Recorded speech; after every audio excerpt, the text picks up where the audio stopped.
zoning and a medical waste incinerator.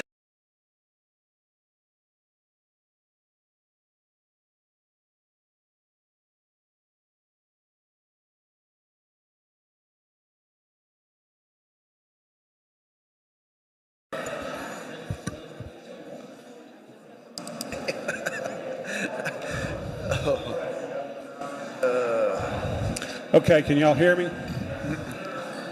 Can you hear me? I don't think it's on. Test, test, test. I'm not on, Ryan. Test. Okay. For everybody, I'll call to order the April 18th, 2022 regular meeting of the Haywood County Board of Commissioners. Our first order of business will be our Pledge of Allegiance, and after that we'll have a moment of silence. Pastor Josh Frazier could not be here tonight, so we'll just do a moment of silence. So if everyone please stand for the pledge. Pledge allegiance to the flag of the United States of America, to the republic for which it stands, one nation, under God, indivisible, with liberty and justice for all.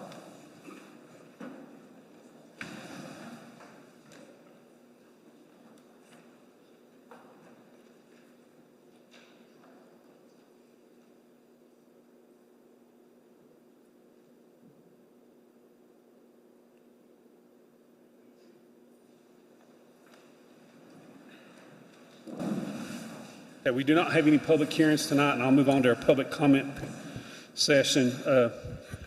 Please limit your comments to 3 minutes. Tracy will let you know whenever your time's up, and if you would just finish up your comments. I won't cut you off too hard, but if you would just finish your comments. Okay, I'm just going to take these in the order that I've received them. The first person to sign up to speak is Janet Preston. Welcome, Janet. Good evening, I'm Janet Preston. A couple of months ago, a group of concerned citizens got together and formulated a questionnaire to be answered by candidates for the upcoming elections. This questionnaire is like what the newspapers used to do. It was provided to all of you running for re-election along with your challengers and all candidates for all offices on both sides of the aisle. We do appreciate your participation for those who have filled out the questionnaire, and for those of you in the audience and watching online, everyone's answers can be found at www.haywoodhappenings.org. It's updated whenever more answers are provided, so check back frequently. One of our local newspapers, free for good reason, did a hit piece on the March 15th County Commissioners Forum and referenced our questionnaire. The writer stated, and I quote, "Many of the questions have unsound premises or are based on fallacy," end quotes. That was just such a stupid, and there's no other word for it, statement. We wanted to make certain that everyone goes to haywoodhappenings.org to read our questionnaire, the answers, and then makes up their own mind. These are well thought out, educated questions that many in our county want the answers to.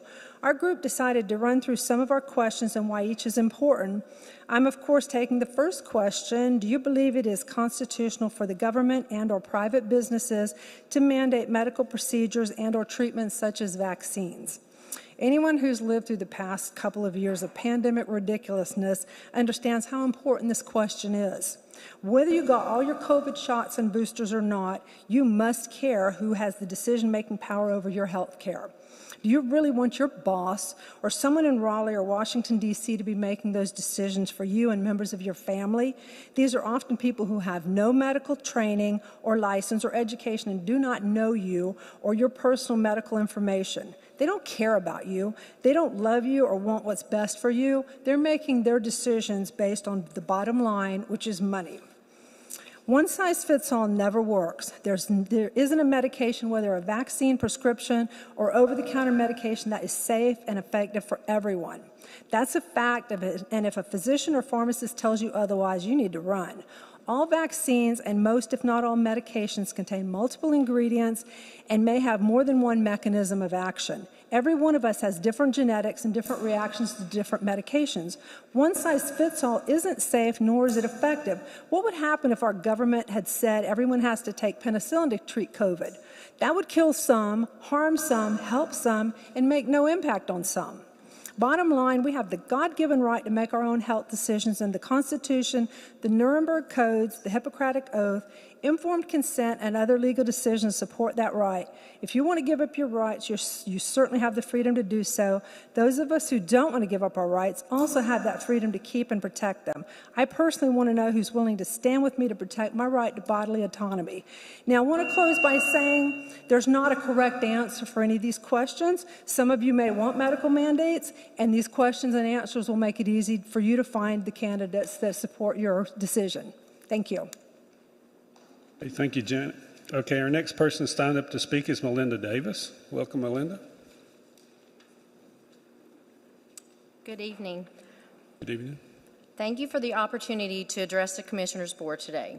I am part of a growing movement of citizens in Haywood County that are becoming increasingly concerned with the political, ethical, and moral state of Haywood County. For those of you that have received and answered a series of questions posed by your taxpaying citizens, thank you.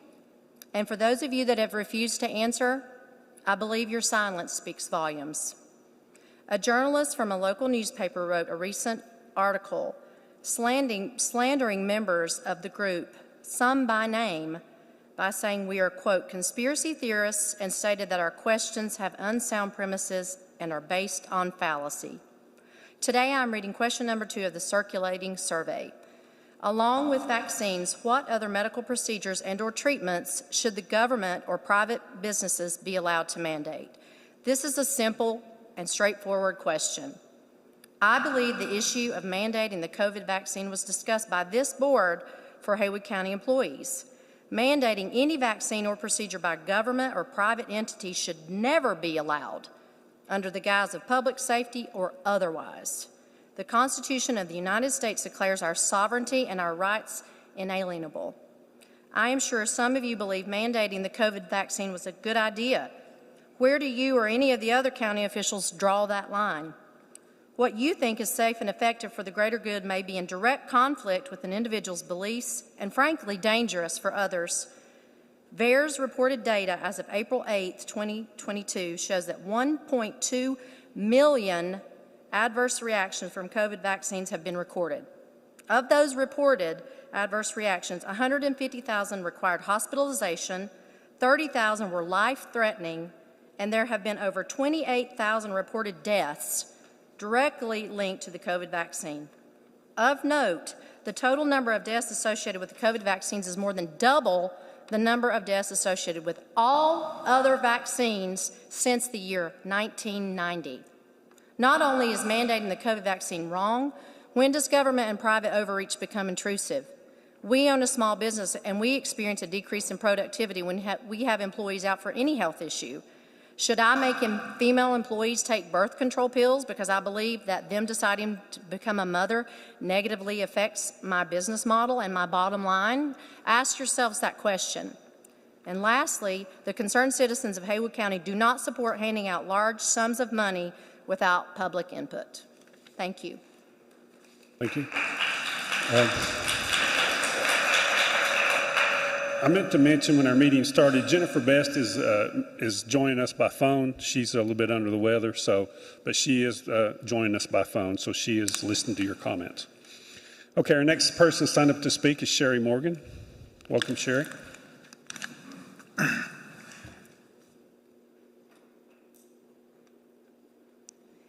Hello. We are concerned citizens of Haywood County.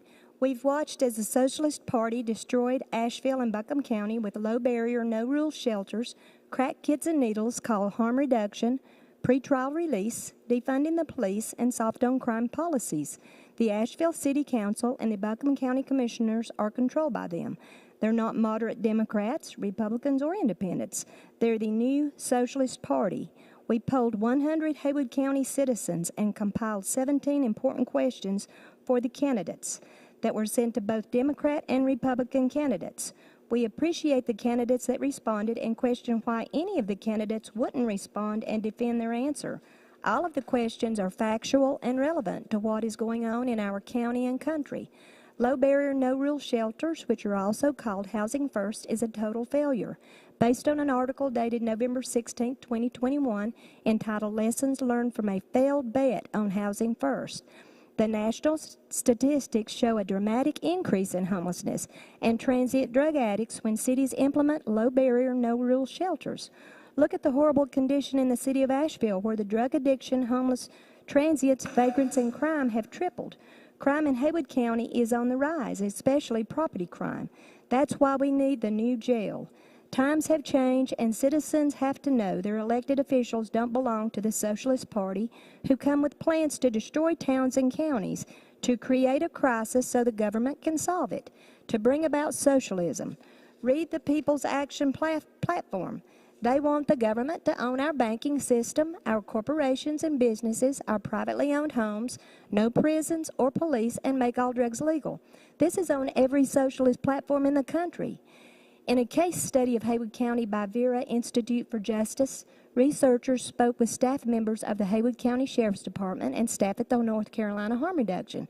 The article states the steady harm reduction from Asheville was working with Haywood County Harm Reduction to supply crack kits and needles to drug dealers to hand out to drug addicts with their drug sales. Nonprofit groups like Helping Hands Haywood give money to low-barrier homeless shelter motels and supply them with crack kits and needles, and the town of Waynesville aldermen are giving them taxpayer money to do it.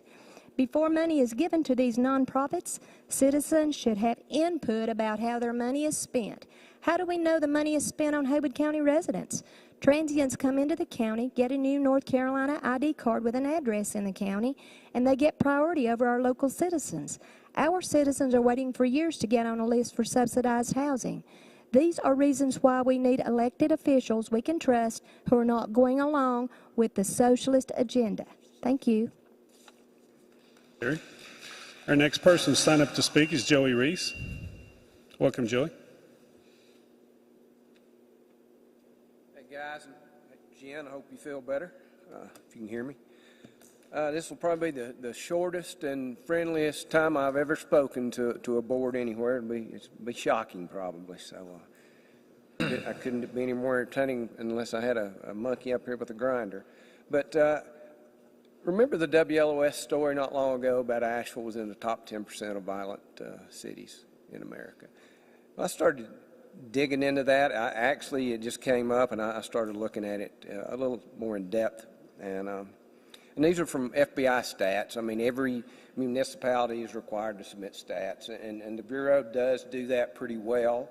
I would argue with my cousin Mark Swanger, but that they don't do much else well, since I'm a DEA guy. But they do that well. They run that report and do it well.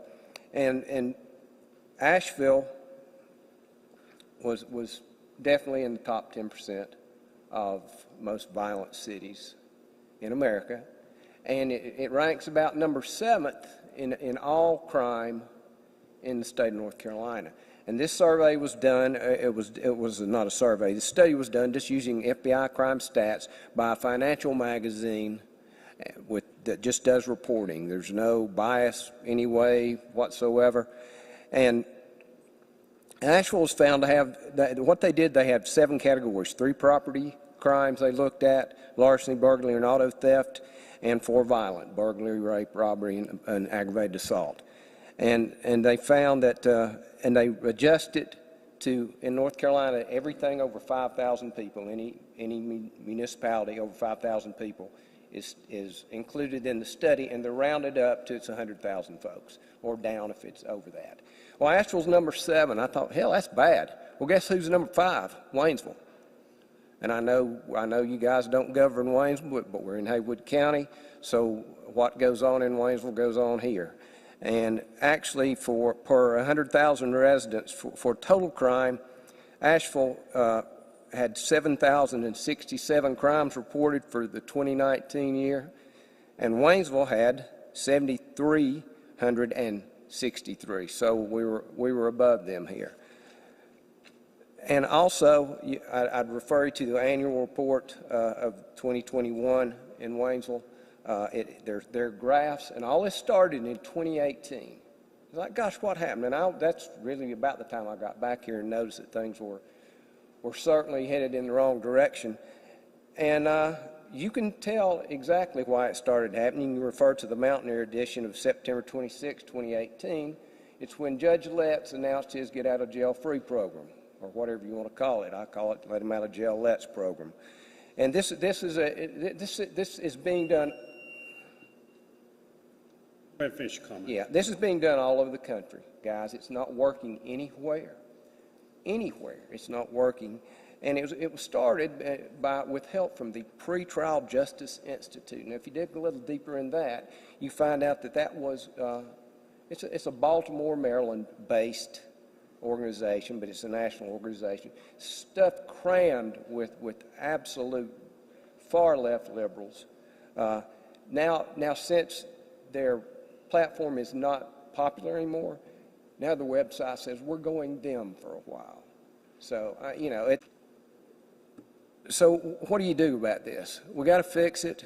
The broken windows theory cleaned up New York, cleaned up the entire country. The country was in bad shape in the 70s and 80s. That's when Congress passed the crime bill that some say unfairly targets black Americans. What they failed to tell Conyers and the Black Caucus, Congressional Black Caucus, they were the major sponsors of the bill. They were the ringleaders. They were the champions for it. And I say we because I was involved in, we put a lot of people in jail, put a lot of crooks in jail, and crime fell. New York became one of the safest cities in the world, actually. Now everything's going back the same way. And you hear things have changed. Well, let's see.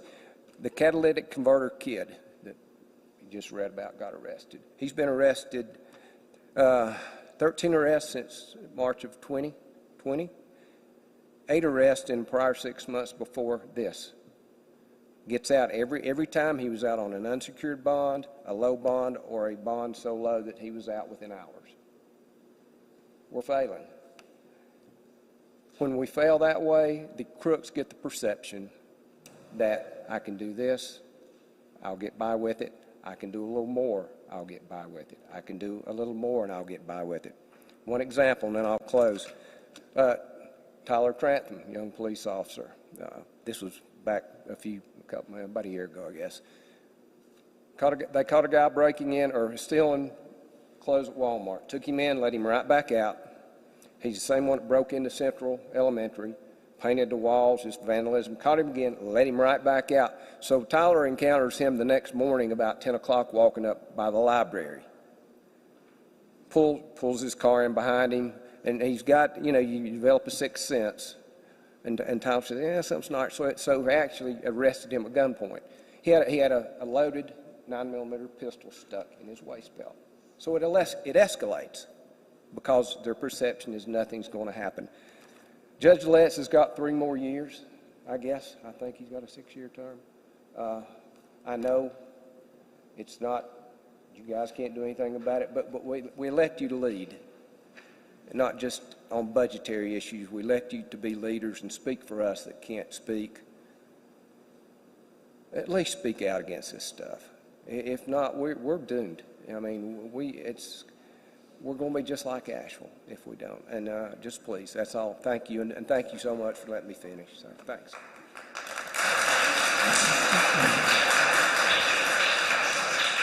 Okay, if you would try to just, when the beeper goes off, try to just finish up your last sentence or two, but I'll let Joey go on, but that's okay, Joey.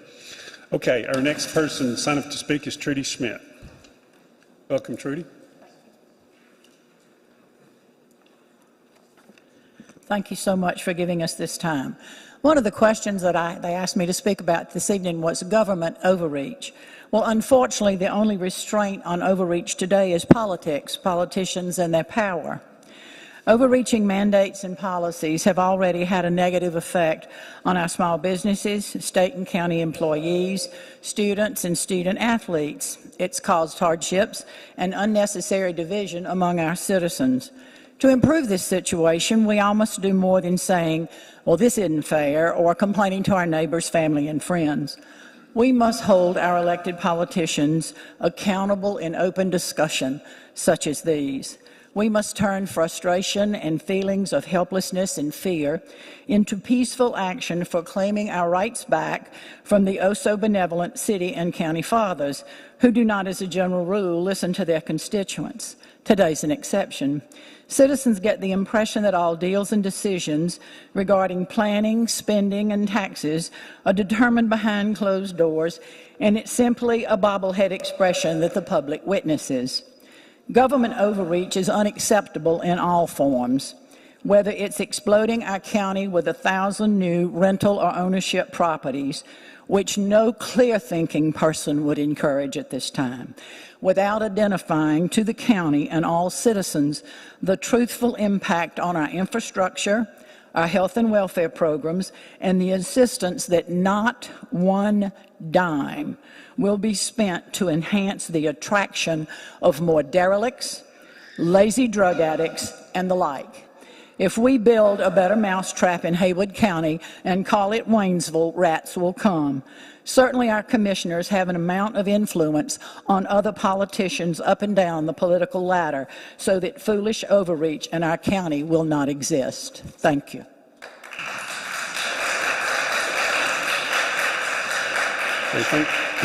Thanks, Trudy. Our next person to sign up to speak is Rafe Davis. Welcome, Rafe.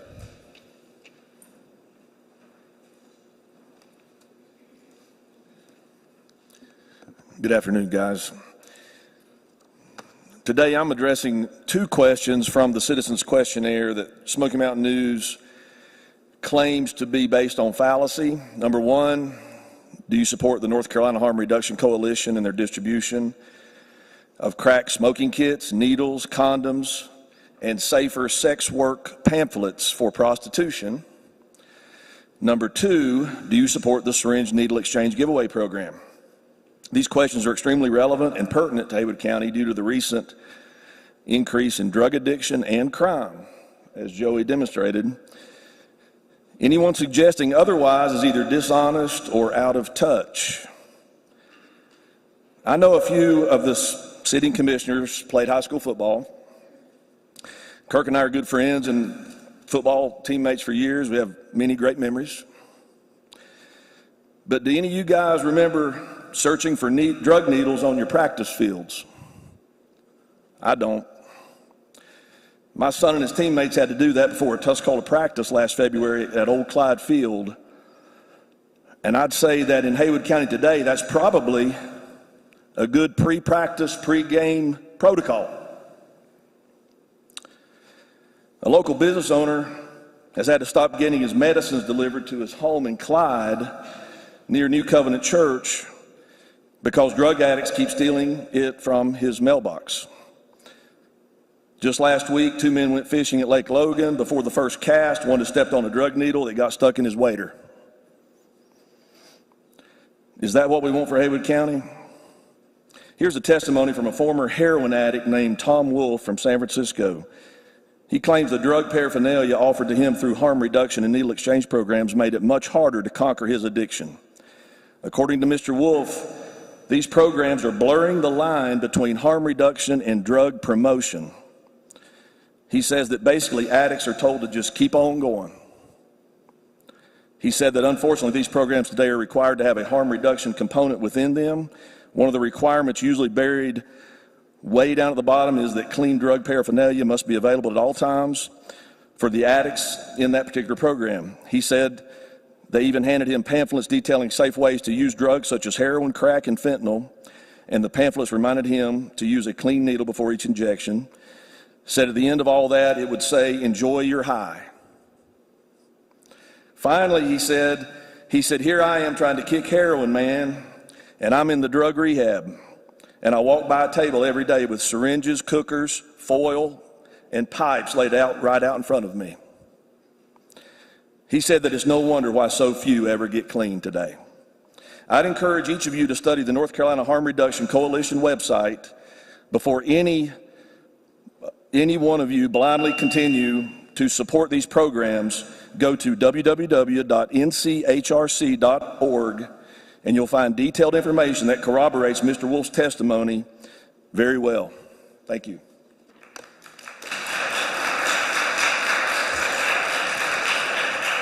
Okay, thank you, Rafe. The next person signed up to speak is Jeff Sellers.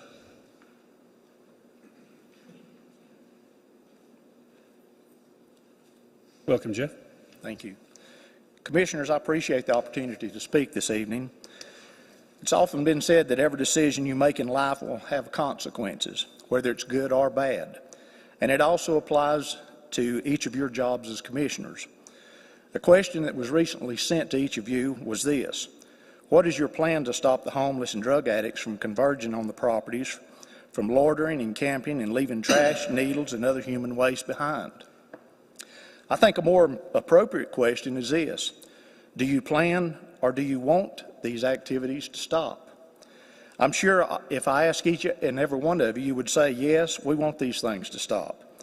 But I'm concerned that your actions are beginning to speak louder than your words.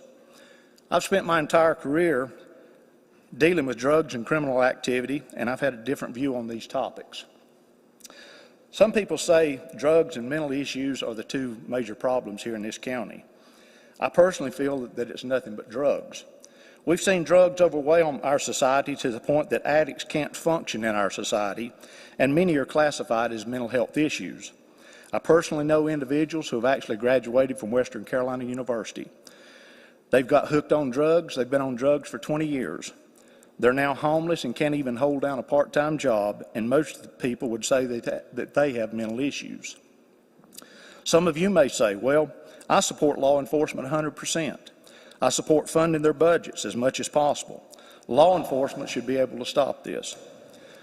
Gentlemen, law enforcement is not going to be able to fix this problem because they are only one piece of this pie in this vicious circle. You also fund mental health, thinking that they will cure the problem, but it won't. Their budgets continue to increase, and the problem is never cured. The mental health rates continue to rise. The fact of the matter is that those in positions of political office, whether it be you as county commissioners or the town aldermen in Waynesville and the surrounding townships, have supported nonprofit programs like the Needle Exchange Program, the North Carolina Harm Reduction Coalition, and attempted to establish low-barrier shelters in this county and other nonprofits, which sound good on the surface but do nothing but feed the vicious cycle. You can't give a drug addict needles and drugs and let them stay in a low-barrier shelter with no requirements and expect them to get off drugs. I've heard of homeless people and needles being found from Walmart to Bethel's all the way down into Fines Creek and everywhere in between. But these issues are destroying our county, and it's got to stop. We have got to stop listening to nonprofits who try and convince us that we need to be more caring and sympathetic, and then turn right around and fund their programs that continue to support the drug addicts' habits and lifestyle. It's time we start using some tough love and try to help these people, because until then, the largest increase in the number of victims will not be the drug addicts. It will continue to be the taxpayers of this county because your wasteful spending habits to these nonprofit organizations. We, as the concerned citizens of this county, have awakened, and we're not going away. We will continue to ask the tough questions and expect you to answer those questions. We are your employers. You work for us, and we're expecting results. Thank you.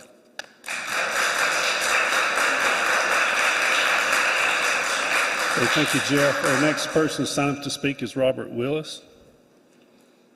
Welcome, Robert. Thank you for the opportunity to speak. I'm going to talk about the last question on the public official survey, and it is as follows. Are you or any of your family members currently serving on other boards or nonprofit organizations in the county? If so, please explain and list them. Those of you that have filled it out, thank you. Those who haven't, give it a second thought. I don't view this as a negative thing. I view it as a positive thing. Transparency is always good for public officials. That's it. Thank you.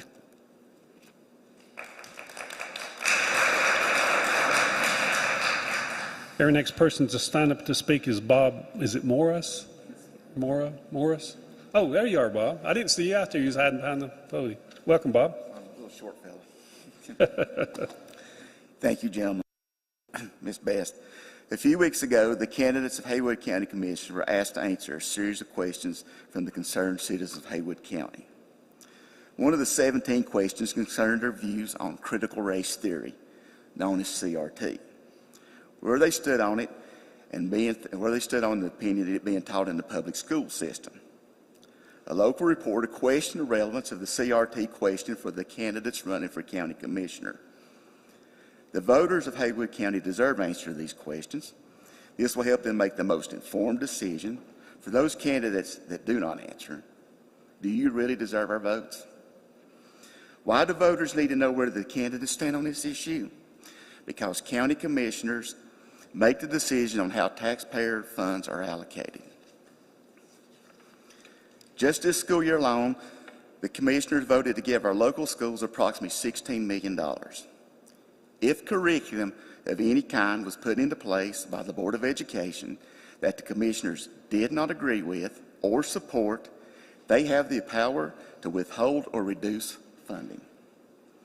Last week, I read an article that we're losing 21 county paid teachers. This is due to the fact that our enrollment is approximately down 500 students. Can this be blamed on COVID? Or is it due to the fact that parents are pulling their kids from public school? Why is this happening? Because parents are expecting their children to be taught reading, writing, science, and math, not social politics. I hope that the Board of Commissioners have contacted the school board to help keep these 21 positions within the school system. We know that the county fund balance is extremely flush with money now. Do the struggles created by the past several years, we need to be increasing the number of our teachers, instead we're losing these positions. By keeping educators, we would be increasing our students' opportunities, and this is always a win for our county. We need elected officials who are more concerned with educating our children rather than pushing social agendas. Commissioners control funding of our local schools, so it is utmost important that we ask where they stand on critical race theory. This will directly affect our children and grandchildren. For all candidates, including sheriff, county commissioner, Board of Education, NC House, Senate representatives that answered these questions, we thank you for your transparency. Let me quote Phil Robertson.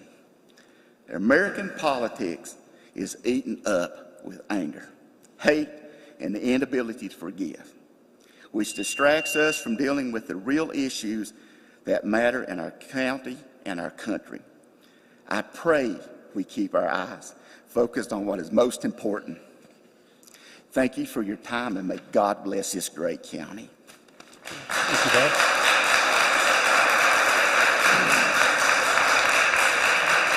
Okay, our next person signed up to speak is Eric Overholtz. Welcome, Eric.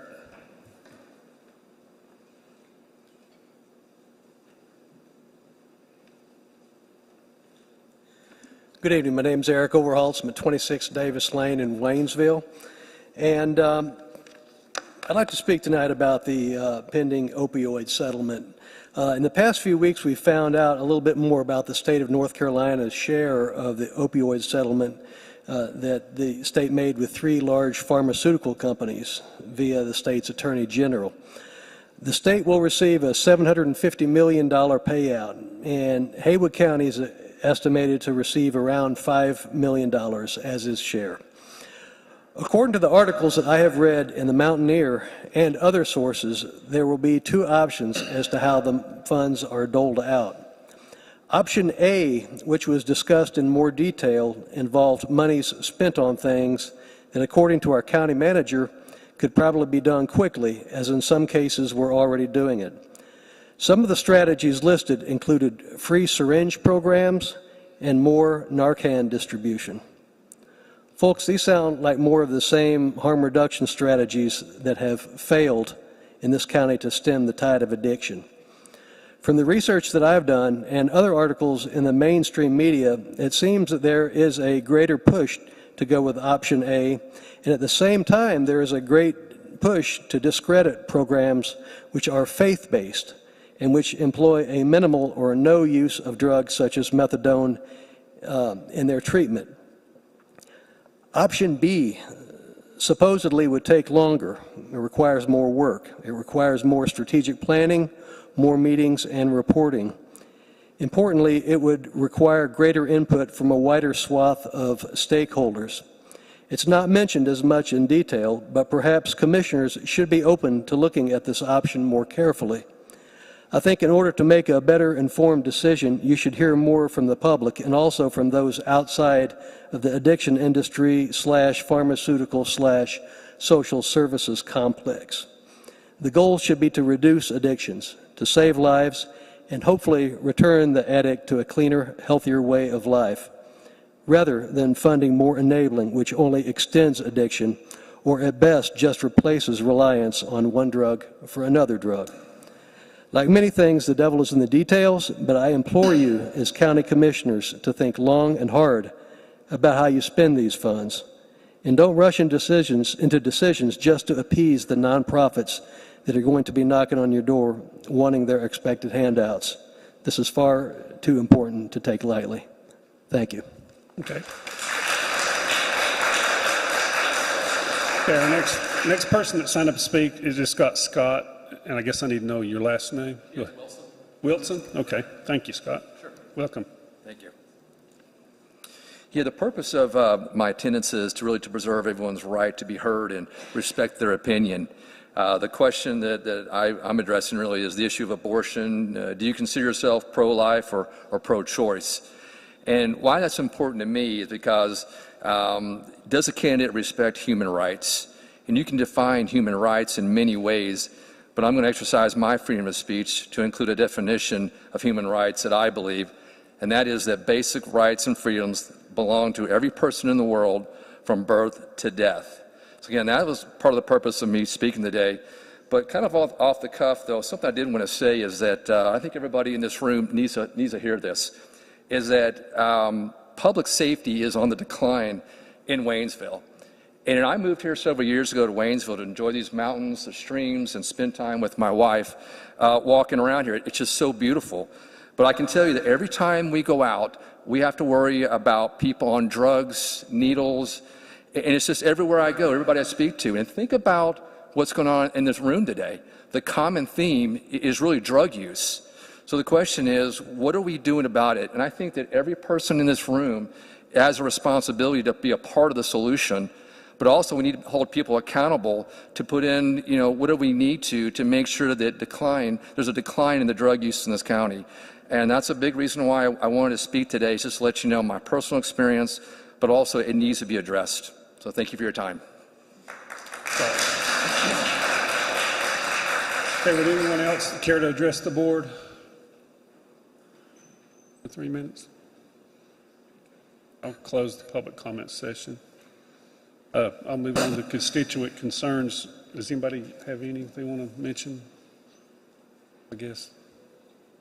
I guess the only thing I wanted to address was, or I need to address, is the 17 questions, because maybe somebody sent me that email, but I don't recall receiving it. And actually, I know a lot of you, so I'm surprised somebody didn't send me a text and say, you're going to answer that. But at any rate, if it's important to answer that, and it's been sent in an email, is it sent to the county email address? Well, that's probably why. Yeah. Okay. Yeah, I always send it to Kirk's business address if I got something that I want him to see. Yeah. So. And actually, I think that most of those things that you brought up, and at some point in time over the last couple years, I've addressed my position on those things. But I don't mind readdressing that at all.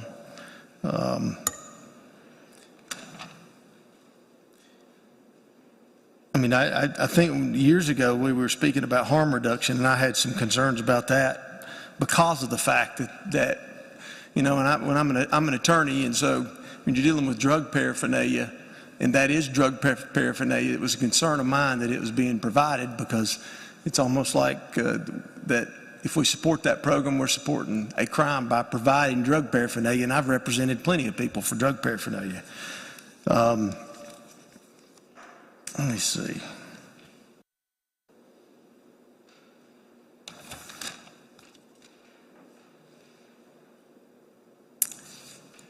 I don't think, about the government overreach, obviously we can't control a lot of what goes on past this point as far as our state legislature and our government, but I don't feel like this board, that I've served on a board that where we've tried to overreach in any form or fashion since I've been here. I'm trying to think of something that we've done possibly to overreach. On the mandate, our board has made it clear, at least I thought we had made it clear that, that there are no, the county doesn't support mandates. And I think we've always said it's a choice that people need to make for themselves. And, if you are an attorney, and some of you guys have studied constitutional law, obviously, and so there's always a balance between certain things that are mandated. I mean, let's face it, we're all mandated to have a driver's license, but nobody's complaining about that. And the reason they do that is they weigh public safety versus what the government's trying to provide or do or enforce. And so I don't think that that's been shown in the things that you all are concerned about, that there needs to be a mandate required. But obviously that's how legislatures establish laws, is they have to weigh those things. I don't really know a whole lot about critical race theory. I haven't really read it, looked into it. I didn't think the schools were teaching that. I don't have anybody else serving on any other boards. I sure do serve on a lot of other boards. I serve with Janet on a board, as a matter of fact, and we have to meet next week. So, I mean, this is it's a problem that Haywood County and Waynesville faces, the homelessness, the drug issues, a tremendous problem that the whole country faces. And I wish I was the person who had the answer.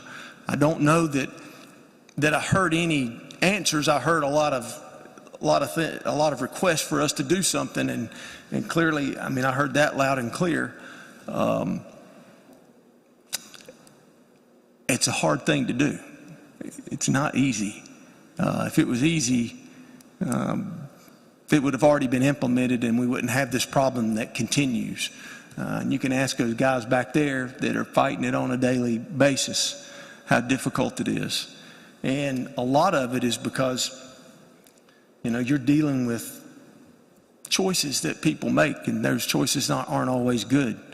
And then once they start making bad choices, they go down the path of continuing that same thing because they can't get off of it. I would never support the ability for someone to continue to support that drug habit, okay? But I also know that getting somebody to stop is really difficult unless they want to.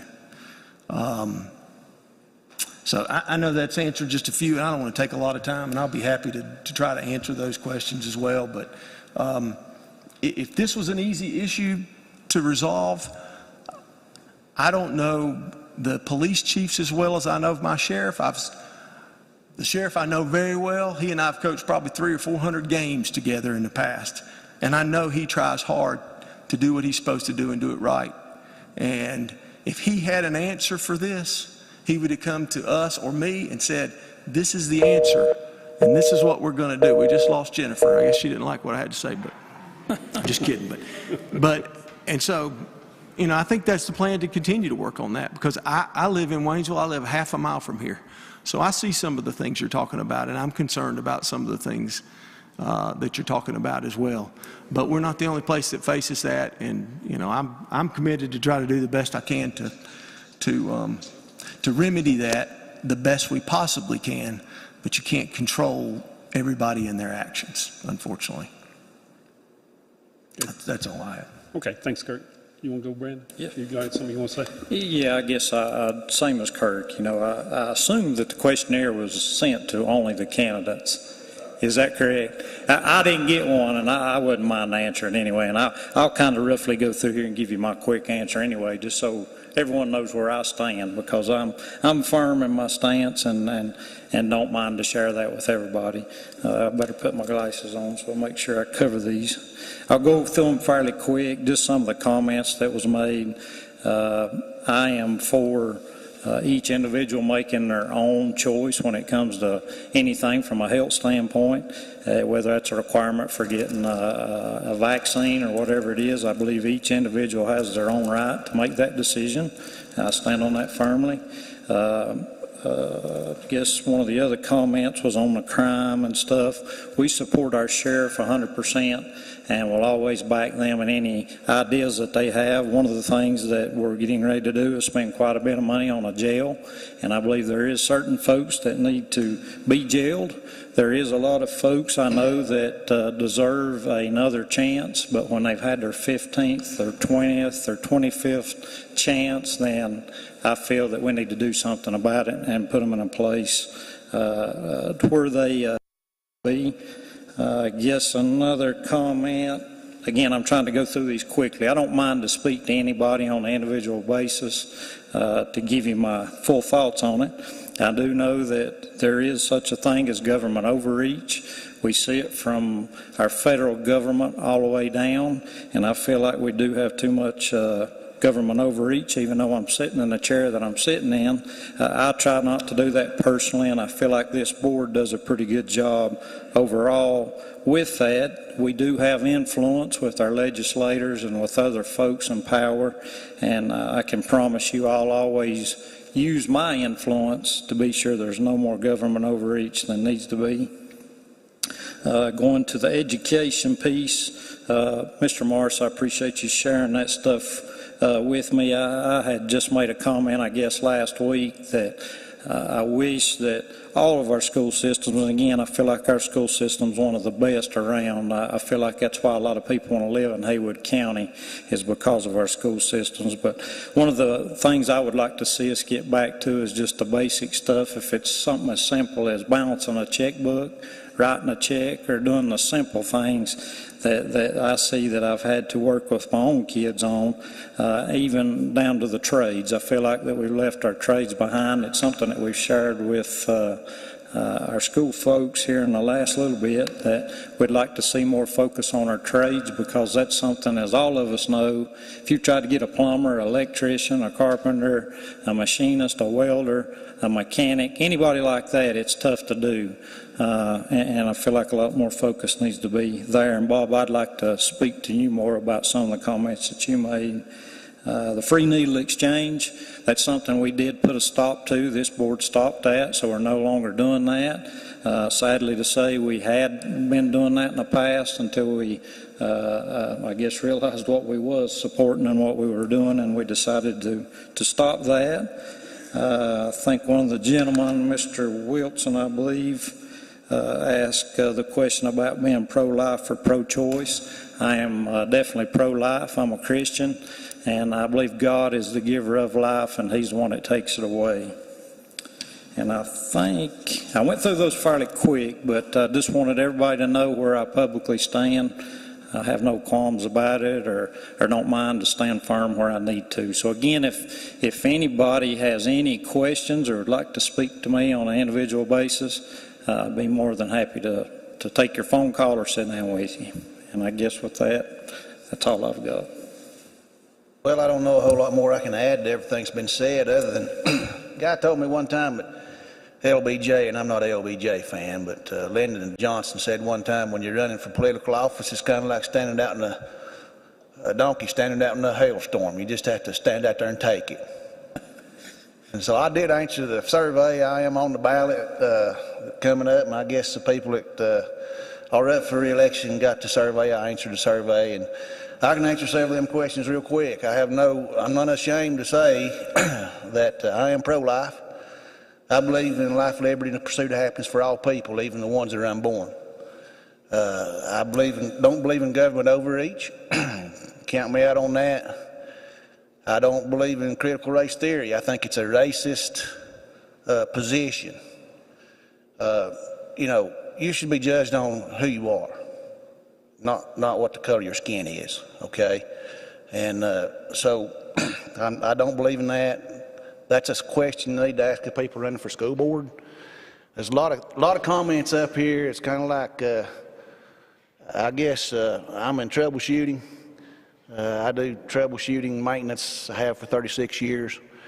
And when somebody really don't know the answer to a problem, they call it shotgun troubleshooting. They just pull a shotgun out and start shooting in there amongst it, and hopefully they hit the right thing. But there's a lot of questions on the questionnaire that basically pertains to town of Waynesville issues.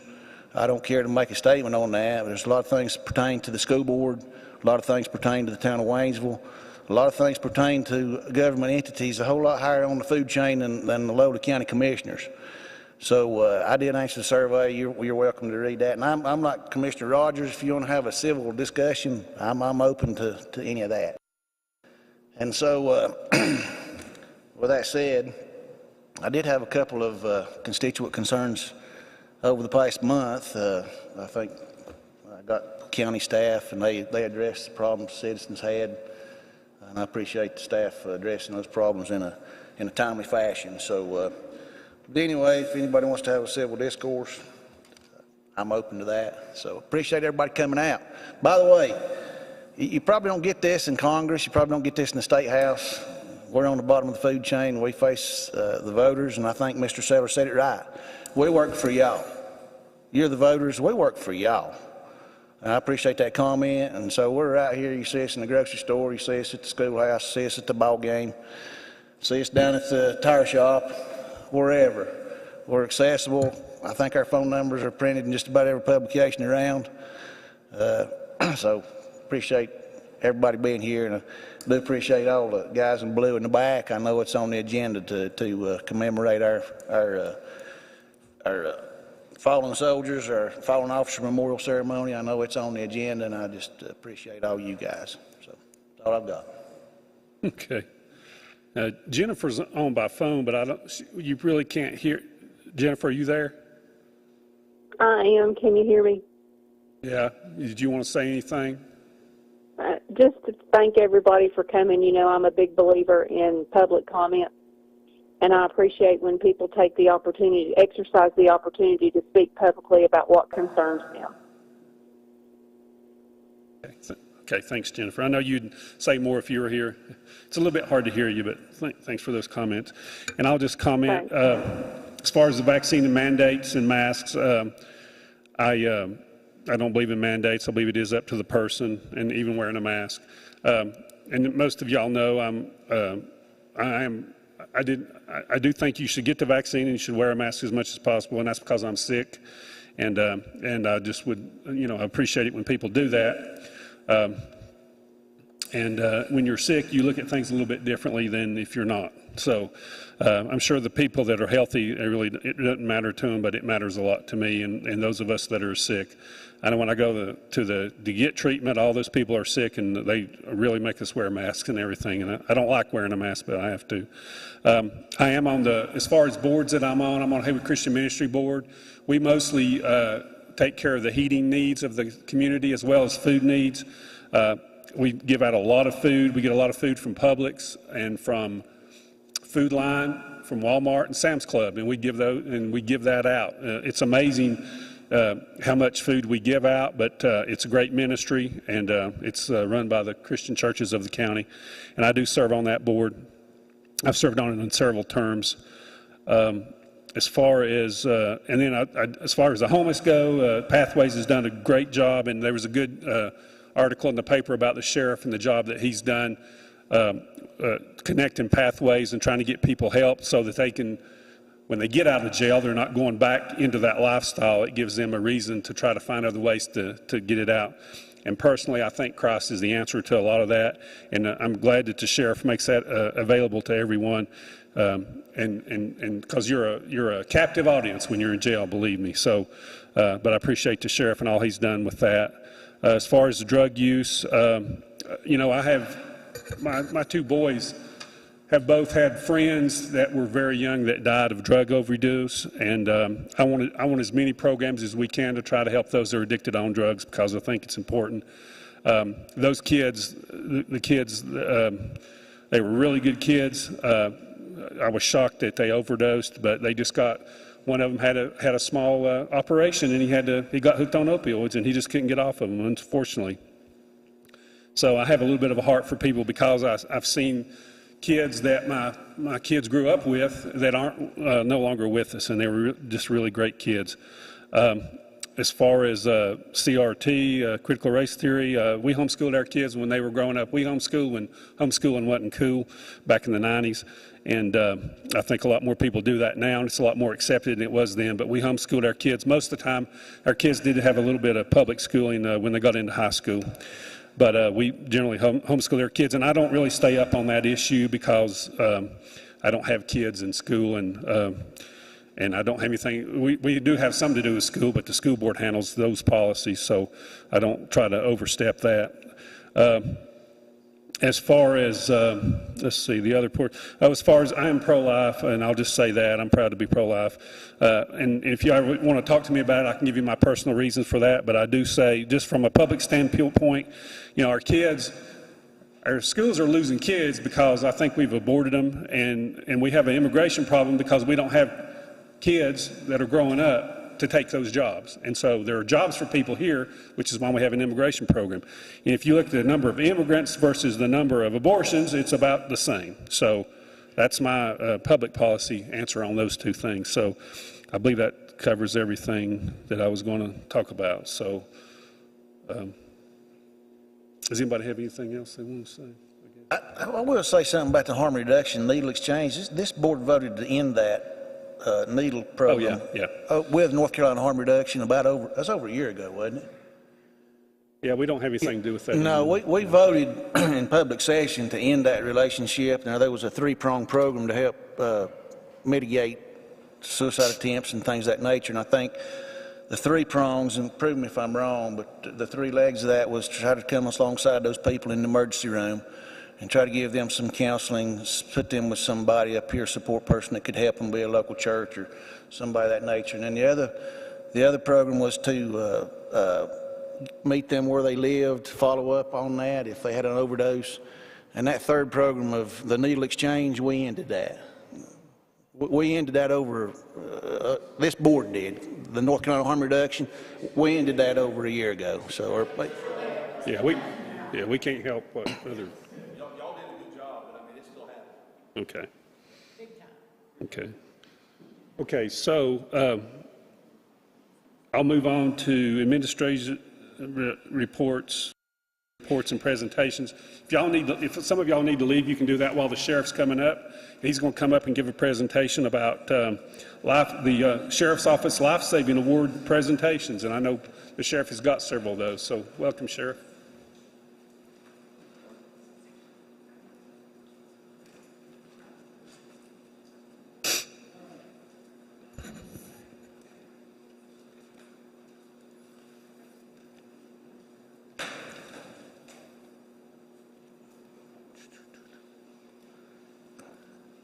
Good evening, gentlemen, and Ms. Best.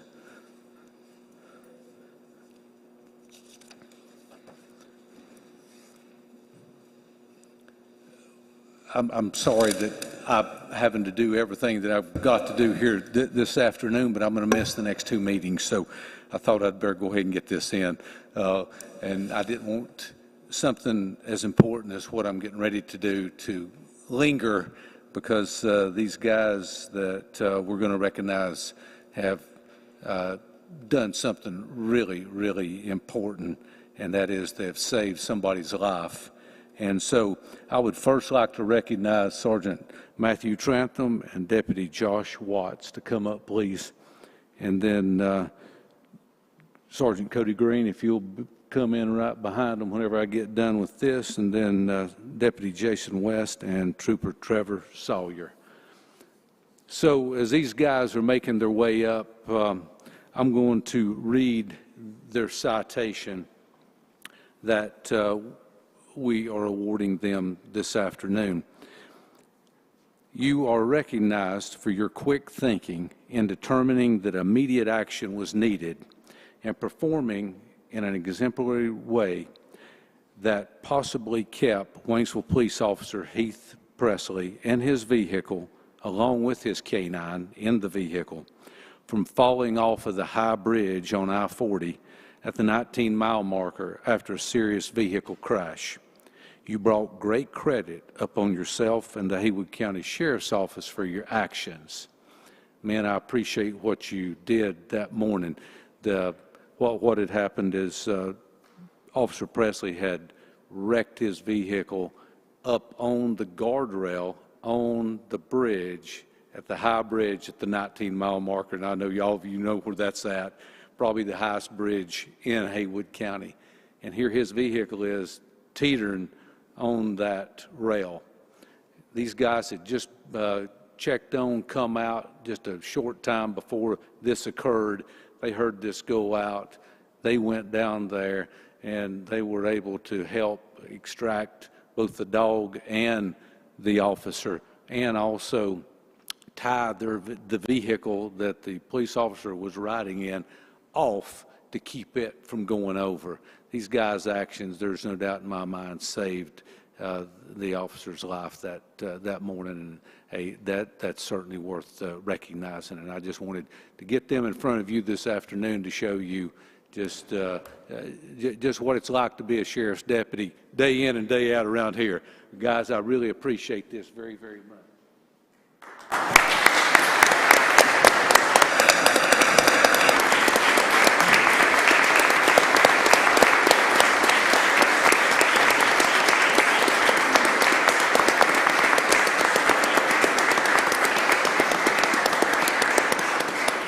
Thank you very much.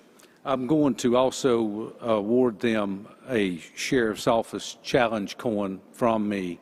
Whenever you get these, you have to earn them, and these guys certainly earned theirs.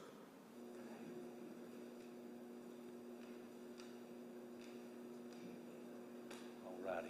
Okay, next will be Sergeant Cody Green. Do they want to give a speech, Sheriff? Hey, excuse me? Do they want to give a speech? Don't punish them.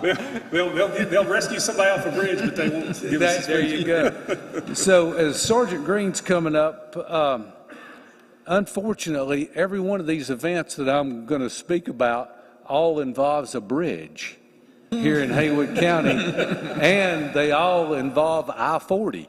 So just a short time after this first incident had occurred, Sergeant Green was out working, and he hears a call go out that there is a young lady that is going to jump over the bridge onto I-40. And he gets there, he assesses the situation, and he has to do in order to get this young lady off the bridge. He's done an absolute fantastic job. He was by himself at the beginning of this event, and he done a great job in order to get there, get traffic stopped, and get this young lady off that rail. Amazing how quickly that he thought and the things that he did in order to do that. Also, while he's up here, I want to tell you we got notified this past week that he is this year's Western Carolina University's outstanding non-traditional student in the Administration of Justice program. Out of all those hundreds and hundreds of students over there, this young man was chosen to be the Student of the Year. And so Sergeant Green takes care of our business in the town of Clyde as that supervisor.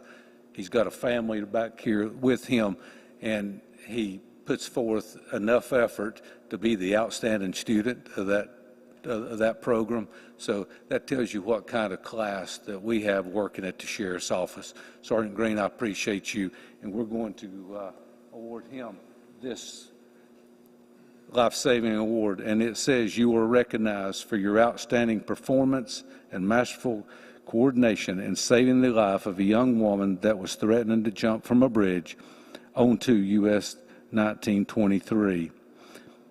Your actions reflect the greatest standard of conduct for our profession and brings great credit to yourself and your employing agency.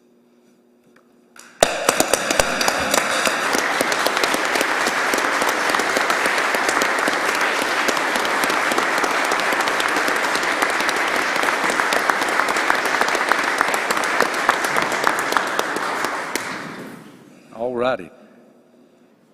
Deputy Jason West and Trooper Sawyer. So as these gentlemen are coming forward, I wish I had the video to be able to show you what these guys done from the video, the in-car camera of Jason West's car. They were out working, and these guys heard that a young lady was going to jump from bridge from there at the Calvin Taylor bridge back out onto I-40. And these guys were both close, and they coordinated one of the best efforts that I have ever got to see, and not just to tell about it, but actually get to video it or see it on video because of Deputy West's car camera.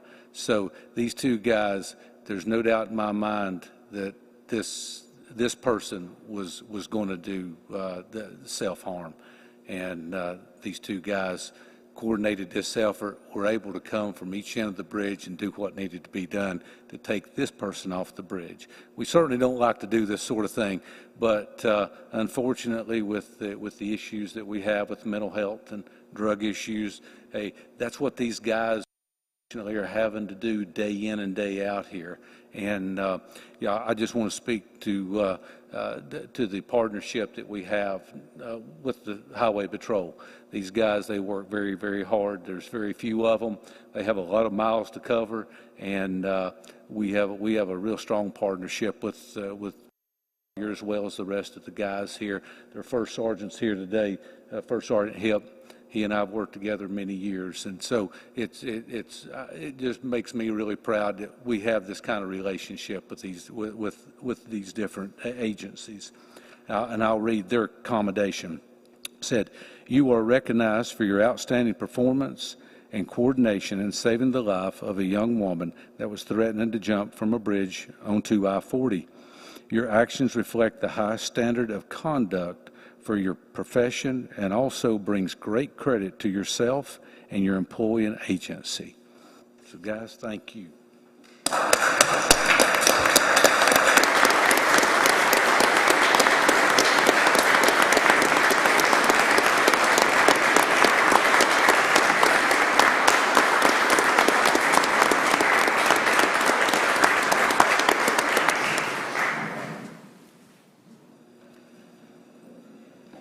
Hey, Sheriff, could we get the families stand, because the families that stand behind these guys are all important, and I just want all the family members to stand. Absolutely. If you're part of these families, will you please stand up?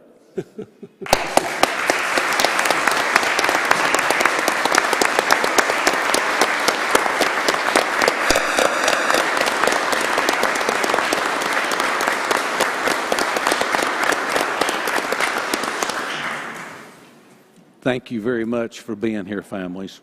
I just want to say, Cody, you look just like your dad. Your dad's back there. So, in fact, when I saw him, I thought, he looks like somebody I know.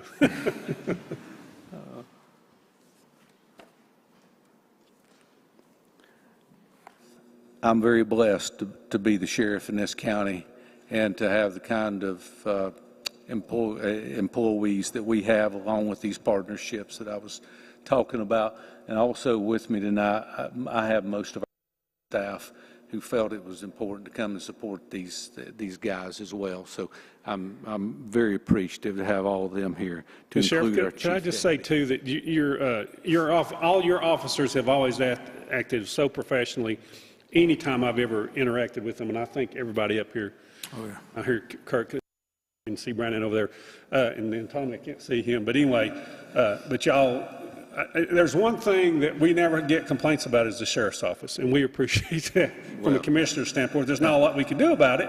We can let you know about it, but we don't have to do that much. I don't think I've ever done it at all. Well, just like the last 9.5 years, I've told you, if you do get a complaint, you call me, and you call me whatever hour of the night or day that it is, and I'll put my hand to it. And I've done my best to do that, because I understand what is required of your job, and the way that sometimes people might give you a call and expect you to reach out to me, and I don't mind one bit to do what needs to be done. And I just appreciate that kind of partnership that we all have together. So thank you very much. And along with our county manager, hey, he's a blessing for us to work with. Yeah. All righty. Well, if it's okay with you, I'll just go ahead and I'm gonna run through this very, very quickly. If instead of having a PowerPoint presentation tonight, if anybody wants to see the year-end full report for the sheriff's office, they can go to the commissioner's website or the county website and pull that off. It's probably about well, it's over 30 pages, I guess. But I'm going to hit this really, really quickly, and we're going to first of all, I'm going to talk about the two major concerns that I've talked about probably the last 4 or 5 years, and continues to be the two concerns that we have, and that's our mental health issues and our drug and alcohol issues that all kind of mixed together. Unfortunately, so many people try to self-medicate, and that causes a lot of problems for us. And I'll go into why that mental health is such an issue just a little bit later over here, as well as give you our drug numbers for the year. I'm going to begin by talking about our administration, our ladies that handle all of our admin stuff there in the office, as well as our civil division. And I want to say that our civil division had an outstanding year in 2021. They handled our writs of possession, our foreclosures, our summary ejectments, our claim and deliveries, as well as working with our tax collector, Mr. Greg West, to satisfy these unpaid tax debts that we have to deal with. In looking at concealed carry permits, we are up about 25%. We issued over 2,000 this past year, as opposed to about 1,500 last year. We went from 2,500 pistol purchase permits to over 4,000 this past year in 2021. So those girls are extremely busy, and we only have one lady that handles all of our concealed carry permits, does a fantastic job with that. We have another lady that handles all of our pistol purchase permits. It's just about to get more than they can handle because of the interest that people have here in Haywood County for a CCW or a pistol purchase permit. They collected over $102,000, and that and half of that goes back into the general here for our county. We also started coming up with a way to generate some revenue this past year where a lot of other counties had closed when it comes to fingerprinting. And we started noticing that we had a lot of people calling us from counties, 7 or 8 counties away, down in even the Piedmont section of our state, asking if we would fingerprint people. Well, and so what we started doing is charging people from out of our county who are not county residents but coming here to get a fingerprint done. We charge them $20 for fingerprints. And now if you're a county resident, hey, you've earned the right to get your fingerprints anytime you want them, and we're never going to charge for that. But we started charging people from out of county because what we noticed is we just had a real influx because these other counties had shut down during COVID and it never reopened. So last year we generated nearly $7,600 that we put back into the general fund just from fingerprints that we had done from out of county people. So hey, we're just trying to come up with something creative, you know, to help our county and be able to help people at the same time. And between the civil division last year, along with our admin personnel, we deposited back into the county's general fund $221,000. So there's a lot goes on with that civil process group. I next want to speak quickly about our communications center. You know, we just honored these deputies and the trooper that done such a great job at saving people's lives. Let me tell you about our emergency 911 center. Just this past week, and it's supposed to be a surprise, hint, hint. So we were just named the North Carolina Association of Public Safety Communications Officials 911 Center of the Year. Is that not great? Out of over 100, we was named number one. And Shanda Morgan is our center director back there, and I'm going to tell you, she runs a tight ship, does a great job. You know, I inherited this years ago because whenever I become sheriff, they were not part of the sheriff's office, and she came whenever that we brought this all together, and of course now we have the 911 center there at the sheriff's office. One of the greatest things that we could have done is have it right there, and you know we can testify to that simply because of this tropical storm that we dealt with last August the 17th. Thank goodness we were all there. Thank goodness we had the space at the sheriff's office that we needed to handle this. And, you know, this went on for about 90 days, that we had anywhere from 25 to 100 extra people in that building at any one time. It was crazy for weeks and weeks. I'm going to tell you, those folks do an absolute fantastic job, and what a pat on the back that we received by getting this. And I'm going to talk a little bit more about that whenever that we get the award. I'm going to bring her up here, and we'll recognize and honor her and those people. But I wanted to bring this to your attention. In 7 years' time, our calls have increased 30,000 calls per year.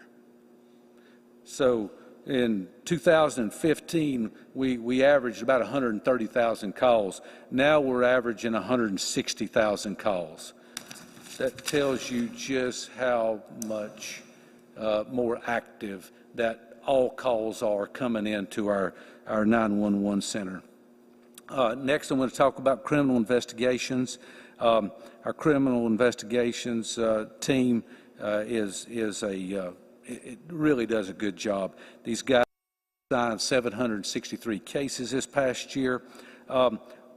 Two of the most alarming issues that we're dealing with right now is domestic violence cases and child abuse cases. We are seeing both of these double in a year's time. And we are working with the district attorney's office, with REACH, with CARE, with DSS. It's something that is critical that we continue to work very, very hard to put our hand to, because we're seeing such a huge increase. There's probably plenty of reasons for that.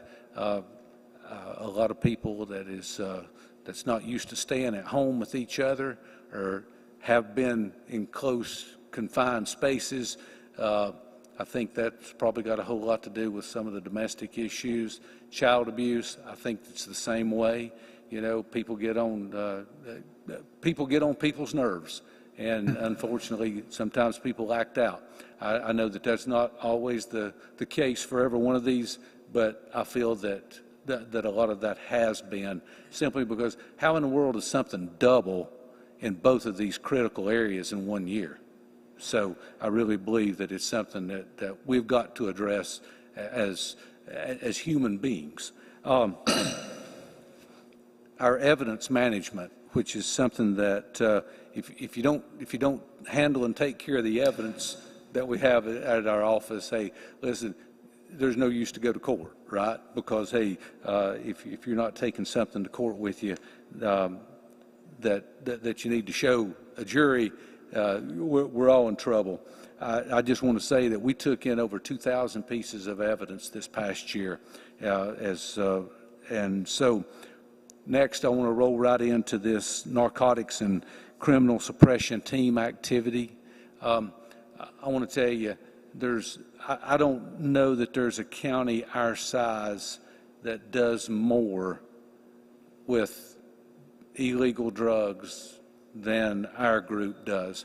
We have two that we consider to be full-time narc agents, and we have 6 people, 2 teams of 3 on our criminal suppression unit for a total of 8 of these guys.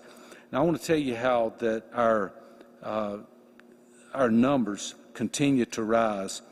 In 2017, this particular group made 329 arrests. In 2021, they made 440 arrests. So in 5 years, they're arresting over 100 more than they were 5 years ago. Whenever that you get an opportunity to look at these numbers, methamphetamine in 2017, we see 606 grams. In 2021, 6,464 grams. That tells you, I mean, that's a 1,000% increase. Heroin and fentanyl in 17, 7.47 grams. In 2021, 354 grams. So that it's just unbelievable what we're dealing with right now. And I just have to tell you that these 8 guys are dedicated to doing what needs to be done, and they're doing a fantastic job. One of our guys is a task force member for the DEA, and the other is a task force member for the ATF. And with that kind of information that we're getting, we're able to get out here and be a whole lot more active than we've ever been before by having these guys in these task forces. And you know, the thing about it is, this is just happening here in Haywood County. If you can imagine what's going on throughout western North Carolina, it's hair-raising. Our patrol division, who is really the guts of what we do, it's the guys that are always first whenever that you need a deputy. They go to the bridge, right? Yeah, exactly. That's exactly right. The guys that are saving people from the bridges. There's 6 deputies on 4 squads that get out here and answer these calls day in and day out. I'm going to tell you, in comparing calls since 2014, there was nearly 22,000 calls that our deputies responded to that year. In this past year, we responded over 33,000. So in 7 years, we're up over 30%. So as our population increases, unfortunately, so does the number of these calls that we get. I'm not going to talk much about detention. You folks have heard all you want to hear probably about a new jail and about detention, other than the fact that I'll say that this past year we booked in 3,270 people. We served 128,000 meals, and we generated for this county in revenue 210,000 that we gave back. We also have our X-ray machine, our body scanner in work now, and I'm going to tell you, the second person that got scanned, we found something that if we had not have found it then, could have got it into the jail, and it was enough fentanyl to have probably wiped out an entire pod of people if it had gotten into there. So that tells you just how important it is to have stuff like body scanners and X-ray machines. Mental health, real quickly. This past year, here in Haywood County, there was 644 people involuntarily committed that has been picked up by law enforcement, taken out to the hospital. If the hospital deems that they need to stay for treatment or to be sent somewhere else for treatment, then that's my responsibility. I have to go out, pick those people up, and take them to a facility to have treatment. Also, I have to send a deputy back whenever the treatment is concluded and bring them back to their home of record. It's very time consuming. There's a lot to that. And where we have been taking a majority of these people is Bryn Mawr Behavioral Health, and that is in Jacksonville, North Carolina. It's an 802-mile round trip. So we're going to take them down, drive back. We're going to get a phone call 10 days, 2 weeks, 21 days later that we've got to go back and pick them up and bring them back home. That is a lot of wear and tear on a vehicle, and unfortunately that's just one of the statutory requirements that the sheriff has to put his hand to. But it's something that whenever you start seeing 644 involuntary, not including all those people that get talked into by their family or request individually to go to the hospital. So it's something that we really, really are busy with. Courthouse security, something that I'm statutorily driven to make sure is taken care of. Over in this building alone, there was nearly 75,000 people walked through that metal there this past year. And our bailiffs presided over 568 courts in that building alone in 2021. So that tells you, hey, we've just been extremely busy. Our SRO and DARE program is doing very well. Our community-centered programs like our Citizen on Patrol, our Crime Stoppers, our Community Watch, Refuse to be a Victims classes, Project Lifesaver classes, active shooter classes are going very well. We continue to partner with our school system. I think we've one of the best partnerships. As I talk with other sheriffs, I appreciate Dr. Nolte and Dr. Putnam back there. These guys and our guys, we work together, unfortunately, nearly on a daily basis. There's something always going on, and it keeps us busy, but these men back here are outstanding people that care about communities, and they care about what they do, and they care about their students, and it's an honor to get to serve with them. And I will say this in closing. It's been an honor to serve the citizens of Haywood County nearly the last 10 years. And our employees continue to have to be what that we need them to be. And you guys and Ms. Best has done an outstanding job in helping us be able to retain good employees. This pay raise that y'all helped us get or voted on for us to get with the help of the county manager, I can tell you that has solved so many of our problems with hiring as well as retention. I can stand before you today and tell you I do not have a job opening nowhere in my building. I can tell you that there's probably not another in Western North Carolina that can tell you that he does not have an opening of some kind. That speaks so much, that speaks so loudly to these men and women that are back here putting their life on the line daily, that you support them and that you appreciate what they do.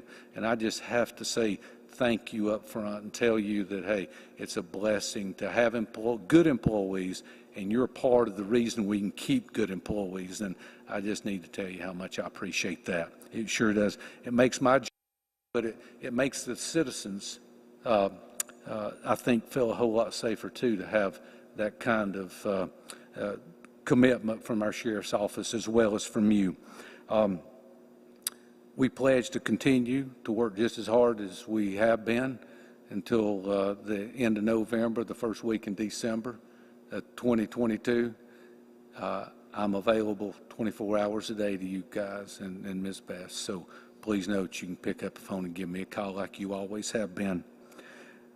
As I end this last term as the elected sheriff of Haywood County, I'll be forever grateful to the people of our county that chose me nearly 10 years ago to serve in this role. I consider myself blessed beyond measure, and I thank God for keeping his hand on the people's office during my tenure. And just as the bumper of every marked Sheriff's Office patrol vehicle proudly displays In God we trust.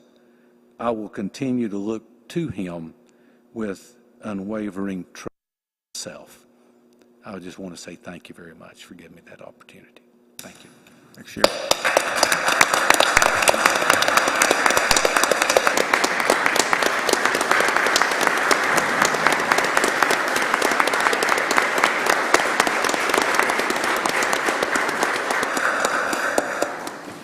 Did you have any questions? I have any questions for the sheriff? That's a pretty exhaustive report. Thank you. That was a really good report, and I really appreciate it. And you proved what I said to you 15 or 20 years ago when I was upset at some umpire and raising Cain at him on the side, and Greg would go and just calm everybody down. And he came back and I said, "You're the one that needs to be a politician, not me."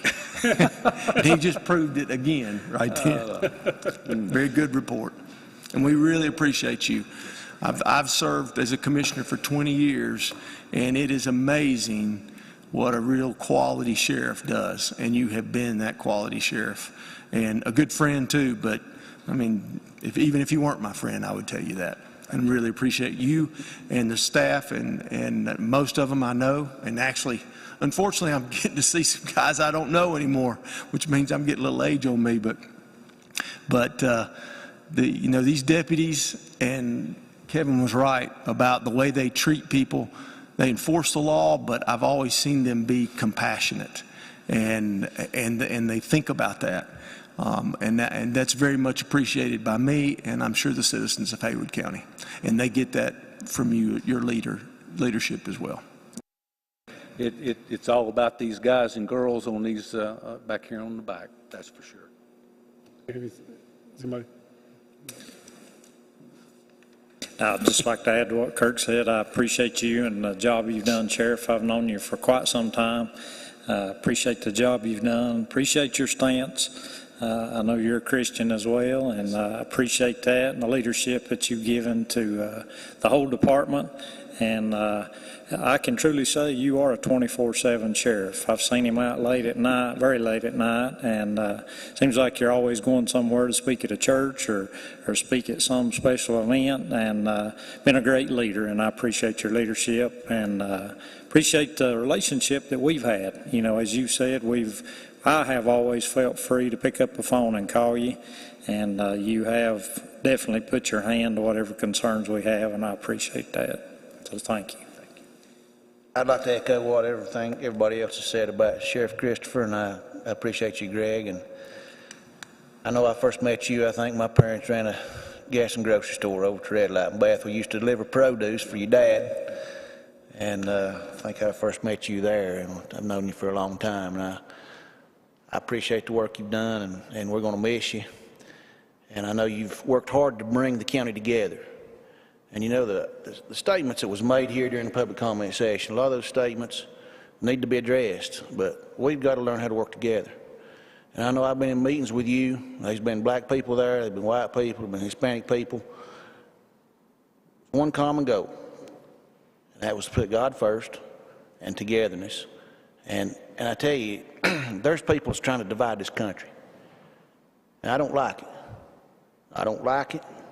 We need to come together because we can win. We got our differences.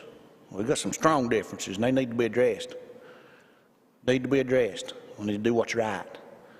But as far as those issues go, hey, I grew up, I think you did too. I grew up, song my grandmother used to sing, red, brown, yellow, black, and white. They're all precious in His sight. We got to get back to that. And I know you've done your part, and I appreciate that in your personal life and your private life. But the job you've done, I thank you and I appreciate it. And thank you, Sheriff. I appreciate it. I'll just echo what they said. And, you know, I knew your dad. My dad knew your dad. And I remember unloading watermelons at your dad's produce when I was a teenager. So I knew your dad. But I've appreciated what you've done because you have you've trusted in God and put Him first. And God's blessed the department, I believe, because of that. Because when you keep people like that, and they don't turn over, that just helps the county, and that helps the whole department, and that shows you the camaraderie that you've built through your faith and trying to do what's right in everything. And I appreciate you reaching out to those who are, probably, they're in jail, but you try to mentor them as much as they can. And I know I hear stories all the time about people who have been able to go to pathways, and it helps them get back out, and they're not back in jail. And the reduced recidivism rate that you've shown us in the past is really pointing that out, and we just appreciate that. And the new sheriff will have big shoes to fill, no doubt about it. So, but you've definitely left a great legacy, and I appreciate it. Thank you. Thank you. Okay, thank you. Sorry I took up so much time. That's okay. That's okay. Good report. Yeah. Okay, our next item under agency reports is the distribution of centrally budgeted funds report from a county manager. Okay, Bryant. Thank you, Mr. Chairman. I tell you what, Bryant, just give these people just a minute to leave, and then that way y'all won't disturb us. We'll let you have a minute there. Thank y'all for coming out too, by the way.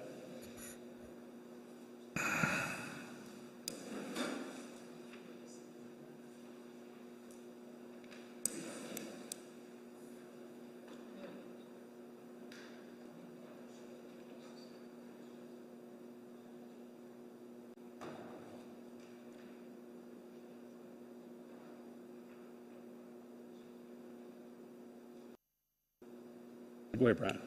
Thank you, Mr. Chairman. The budget ordinance requires that I report to the board anytime we move funds between functional areas of the budget. And as you know, we budget centrally merit, COLA, and then this year the classification.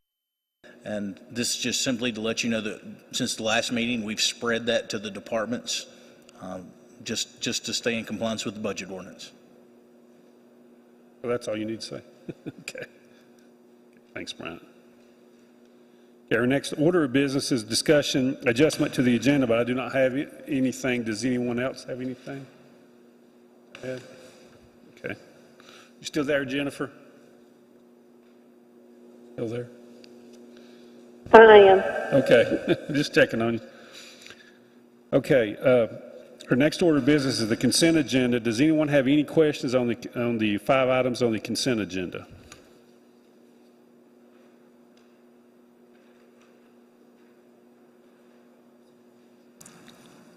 Just a note, maybe item number 4, for those that can't see it. There is a request for approval of proclamation recognizing National Peace Officers Memorial Week of May 15th through the 21st and the Fallen Officer Memorial Ceremony that's scheduled for May 12th. So just thought that'd be important for folks to know that we are having that ceremony. I attend that every year. I know a lot of y'all do too, and it's something good to attend. So just so everybody's aware of it. And I think that's usually right here around 5-ish, maybe. Yeah, probably so. It's of evening. It is here. Is it 5? 5 o'clock? 5:30. In this room at 5:30. If you want to come on May the 12th. There's a proclamation in the packet too. Yes. Okay. Any other questions or comments? Okay, I'll entertain a motion. We approve the consent agenda. So moved. Second. Okay. Any other discussion? All those in favor indicate by saying aye. Aye. Okay, thanks, Jennifer. Okay, our next order of business is a regular agenda, and our first item on the regular agenda is to request approval of a letter of support for VAIA's request that North Carolina Department of Health and Human Services to continue to support a care model that allows for regional child and family specialty plans that align with existing local management entities, manager care organizations. And we have our VAIA Health Community Relations Regional Director, Shelley Foreman, here. Welcome, Shelley. You and Ira. Yes, okay. Thank you. And I would like to recognize Commissioner Best. I know she's on the phone tonight. She is one of your appointed members to the VAIA Health Regional Advisory Board that serves the 7 western counties. And I've also invited Ira Dove, who is obviously your Health and Human Service Director, but he's also your Regional Advisory Board member from Haywood County. He's the Vice Chair of that board, as well as a member of the VAIA Health Board. So thank you, Commissioner Best. I know you're not here tonight, but thank you for inviting us. I will preface this by saying, in listening to public comment and the presentation by the sheriff, there was a lot of applause and standing ovations. I don't think that we're going to get that tonight, so it's been a hard act to follow. As you all know, VIA Health is a public agency that manages behavioral health and intellectual and developmental disability services in the now 31 county catchment area, and have been in the 7 western counties for coming on 50 years. So we'll be having our 50-year celebration soon. In the last year, I know you have been briefed both by Ira and myself about Medicaid Transformation. And basically, the whole state of North Carolina is under what is called Medicaid Managed Care. So as of July 1st, there are 4 private insurance companies that are now managing people's Medicaid health care, as well as mild to moderate mental health and substance use issues.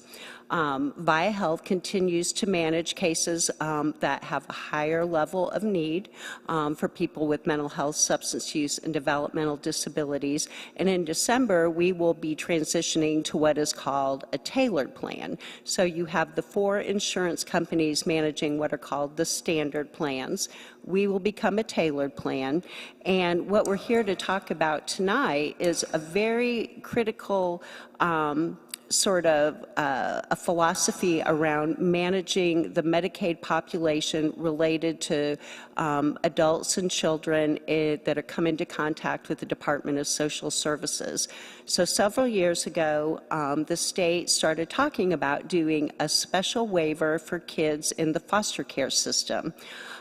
What I will say as of February of this year, the state expanded their notion of what this waiver would look like. So basically, it's a Medicaid plan was for foster care kids. It has grown to expand children and siblings of kids in foster care. It covers adults who are caregivers, guardians, and also parents who are pre-custody or who are in their in-home program, which Ira can talk to you a little bit about. So it's many of the people now in the foster care system. The state also looked at changing a direction. Instead of those children and families being managed by VIA and the other LME MCOs, they are proposing a statewide waiver. So that means there'd be one company, one entity that would be managing all of these Medicaid services for every DSS across the 100 counties in North Carolina. Both VIA Health, our board of directors, our regional advisory boards, and we have been reaching out to our counties and DSS directors, find that seriously problematic. One, we find that it will be very difficult to have a public-private partnership between DSS and an entity that would be large enough to manage the state plans. We would love to see that population being managed in the same areas as your current LME MCOs so that we could be competitive in working with that program. We also think the timing is very challenging as the whole system is undergoing changes, both in Medicaid as well as the changes that DSSs are being asked to go through. Doing this in December of 2023, I think would be very challenging for our system. We're also very concerned that you would lose the relational piece that VIA has with DSS. Ira will tell you, it's not a perfect system. It's really not. There are many challenges. The pandemic has highlighted challenges with recruitment and retention for our providers. They deal with the most challenging children and family situations, as we do, but we work together. You have the ability as a county to have board representation on our board. You have a regional advisory board. The folks here in this community can call me. We have embedded care managers. We have a constant relationship with your agency that we feel would be detrimental. So we are here to ask for your support tonight in voicing some of these concerns to both the Secretary of the Department of Health and Human Services along with the VIA Health Legislative Delegation. But I wanted to ask Ira to speak on this briefly because it is his agency that he oversees that would have the most direct impact that could be of concern to people in this community. So thank you for your time. And good evening, Commissioners. Just simply, we have looked at this issue for years, and what we're really talking about and what we're looking at is how to deal with the people who have the highest needs in your community, in our community here. And looking at this, there are different ways, and there are definitely challenges and a lot of issues that we have worked with over a span of time, over my entire career, 20 years, in trying to determine, and what we're talking about, what it can come down to things like is, do we have enough beds in our community? How do we provide service in our community to these people to keep it from getting to the point where they need to be hospitalized? Those are the kinds of issues for some of the most serious things. And I'm basically here because of, to answer any questions you may have and how it would impact our community locally. There was a request, as Shelley Foreman just mentioned, to put out a plan statewide and look at, we'll carve out this group of people for service, and we'll just do one system statewide and take over the LME MCOs. And if you've noticed over the last several years, there once were many MCOs, and you're now down to just a few as more and more of them are not able to survive for various reasons. But we have built relationships, and we've worked on a lot of very tough issues over the years. Spent a lot of time, not just in meetings, but in working with children, working with the players, looking at things like how are they going to recruit providers? How are they going to sustain? And it's a very problem that faces us locally and statewide.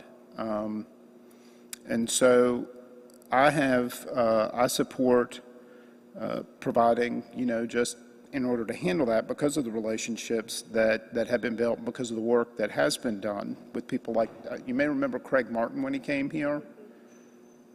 When we would have a problem, that was the director, and I knew him, Dr. Martin, because he would go to bat for our kids. That's kind of why, you're looking at someone where the players that are going to go to bat for your kids, where their medical director is actually going to make that trip 2 counties over to see if we can work out placement. And that's kind of why, that's why I support trying to work out a solution where we have those kind of abilities and those kind of relationships and people that are that committed to our resources. Or Shelley, if we have a problem, can call up. Any of you could, anybody in our community could, as the local government liaison, as the local Haywood liaison, to try and resolve pretty high complex problems, mostly around things of how to get placement and resources for the people that are hurting the most. So that's kind of what the issue is that we're talking about. And I noticed in the letter Mr. Chairman wrote in support of y'all, who come up with this idea about doing a statewide provider and eliminating local relationships? Where'd that come from?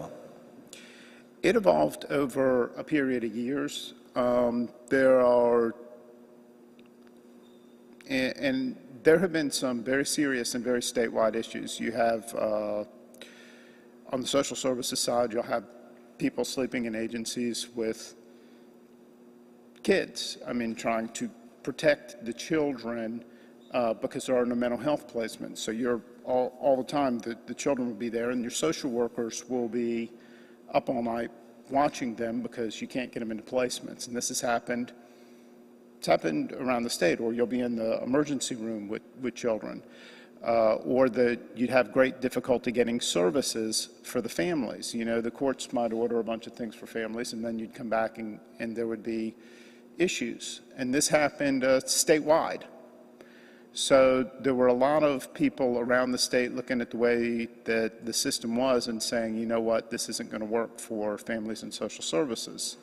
And so that's kind of one of the side driving factors over there. So the question is, how do you handle it? What do you do about it? But I would say that that evolved over a period of years, probably beginning when they took what was once a consolidated state public system and pulled it apart. It's slowly been working back through a lot of the issues that led to that. Not enough beds, not enough providers, not enough incentives for providers. I mean, it's look at this, it becomes very complex. The red tape by each of the different organizations that you would have to cross to get people between counties and between systems. Things like economy of scale for mental health services in rural areas. It starts to get very complex very quick. But that's why people thought a statewide system may solve it. That's some of the reasoning. Did that answer your question?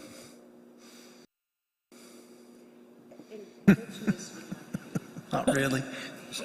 One of the things to mention is this whole issue, the General Assembly would have to consider it, and they would have to write additional enabling legislation, because this whole concept is nowhere in the current legislation that led to the transformation that we have now. So basically, some of the providers in Haywood County, if this came to fruition, would be working with the 4 insurance companies for kids and adults who have mild to moderate mental health issues. Via Health, they'd be contracting with them, and then they'd be contracting with one statewide insurance company that works with just the DSSs. So it's an incredible burden for our provider. And there are no new providers. It's not like they're going to bring in, find new providers. They're going to be contracting with the same providers we are. And one of the concerns that's been expressed in the 7 western counties especially is, if you have a statewide insurance company, are they going to have a care manager available to sit in each DSS office to work with the DSS staff around these kids and placements? Will there be a Shelley to call, or a Brian Ingram, or a Dr. Martin to call, or will it be a 1-800 number? So I think so far we've had 4 counties that have written the letter of support. The other 3 will be coming in the next month, I hope, or the next 2.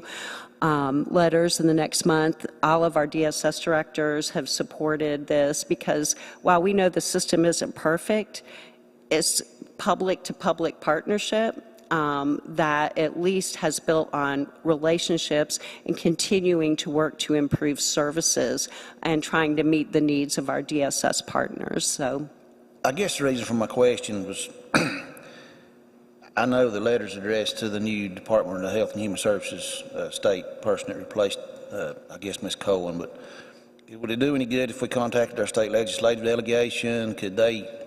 Yes, and I can provide the information not just for this region, but for the whole catchment area, and we'd be happy to support that, because I know that some of our board members, and I don't want to speak for our board members, but I believe there's been to some of the legislative delegation in this region, in our western region, and I can't imagine. I mean, this plan really came out of the Department of Health and Human Services.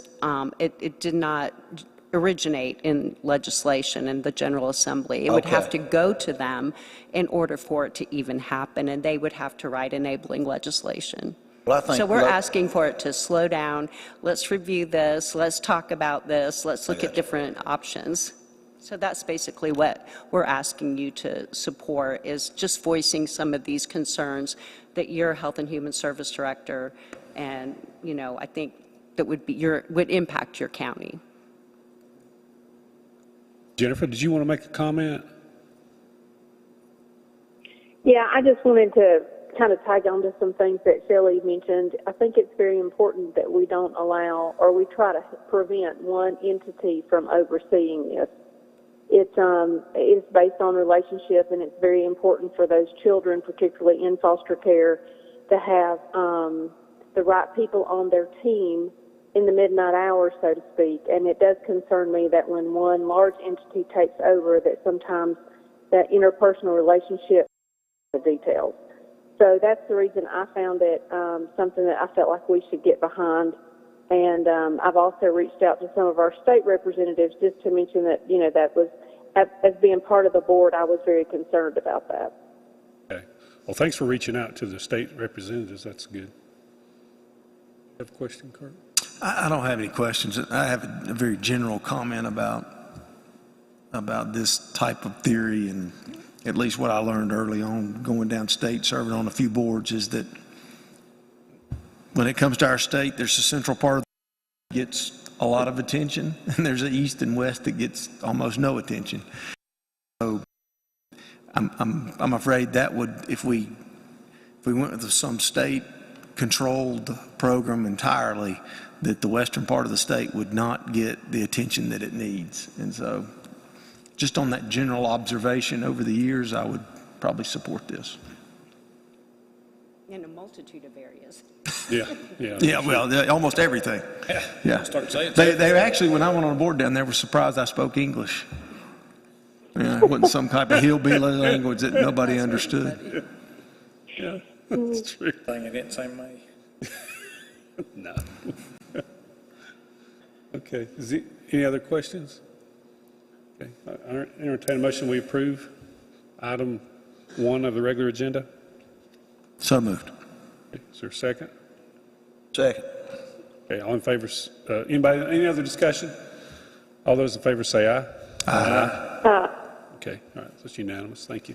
Thank you so much. Thank you so much. Okay, our second item on the regular agenda is to request approval of a lease agreement between Haywood County and the First Presbyterian Church Incorporated for the leasing of approximately 200.8 feet located on a parcel 8615-38-6202, which is at 215 and 285 North Main Street in Waynesville. And Kirk, you want to?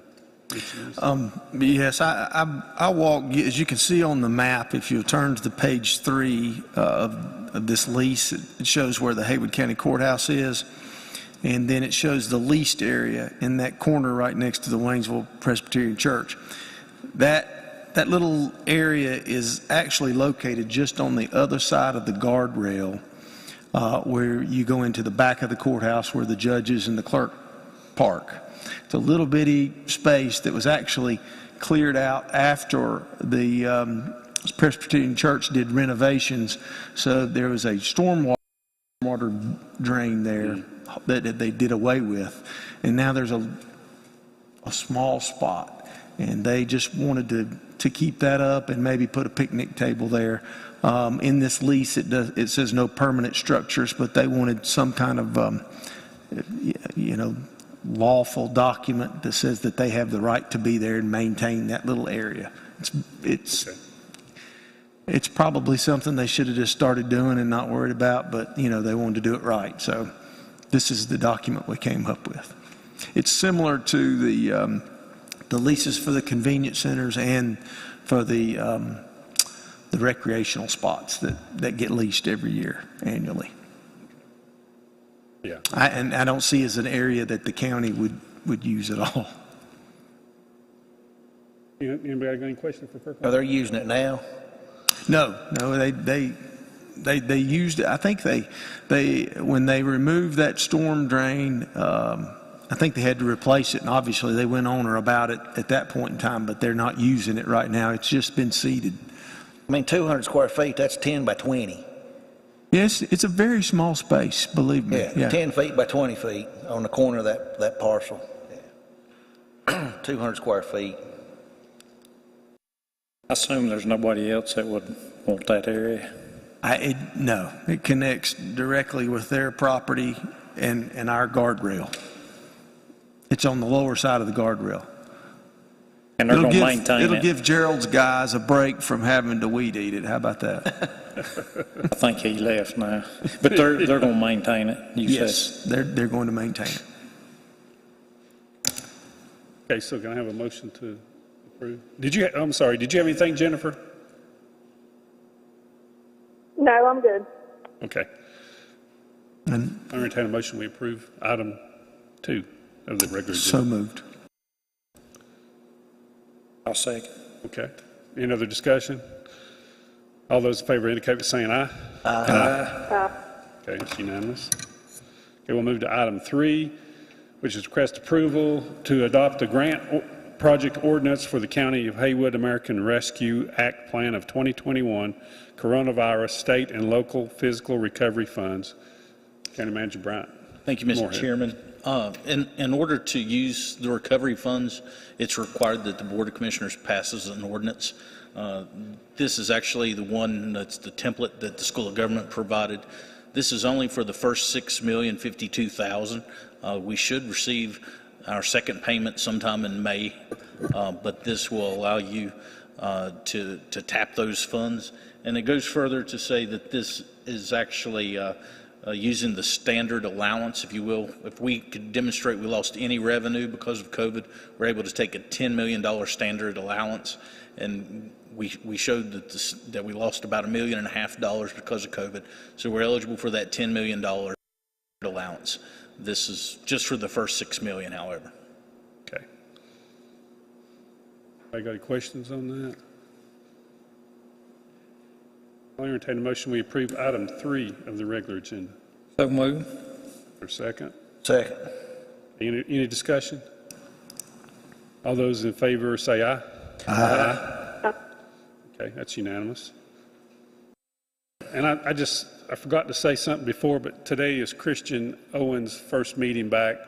So I'm sorry, Christian, I should have done this at the beginning, but it's good to have you back. I know you've had a little girl, so you look like a mom that's not had a lot of sleep.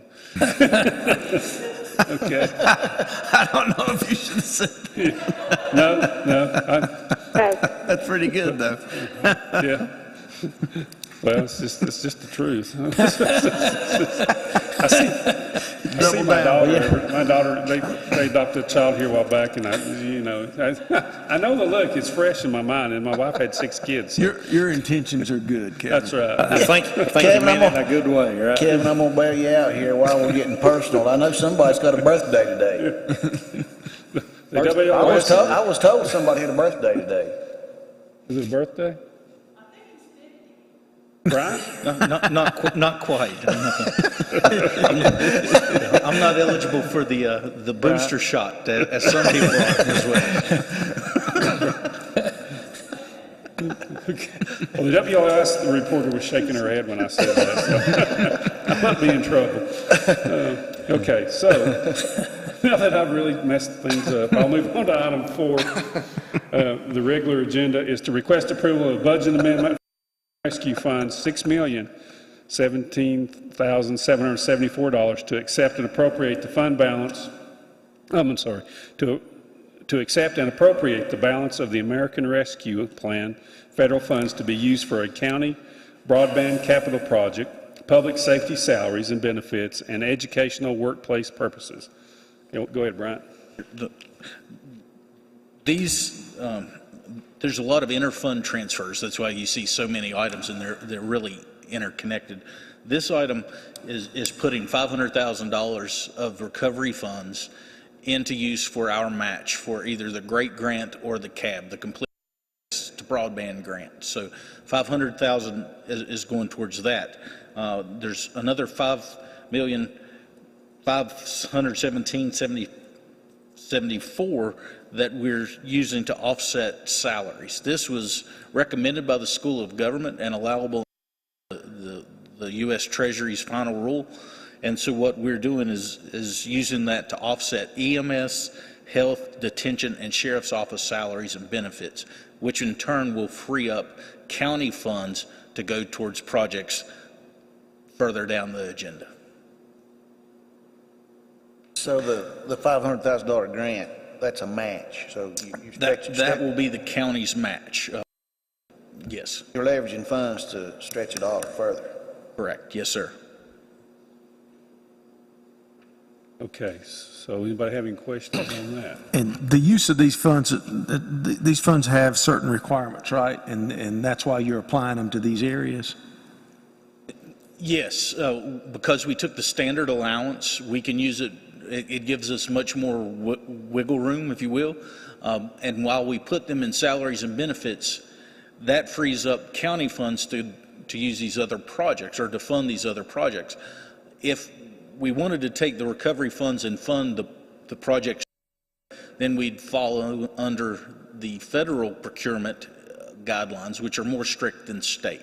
So the school of government's advising all counties to really follow this. It gives us a little easier path forward for the accounting process. And Christy, because we've waited until she got back to do a lot of these, because it's a lot of technical accounting.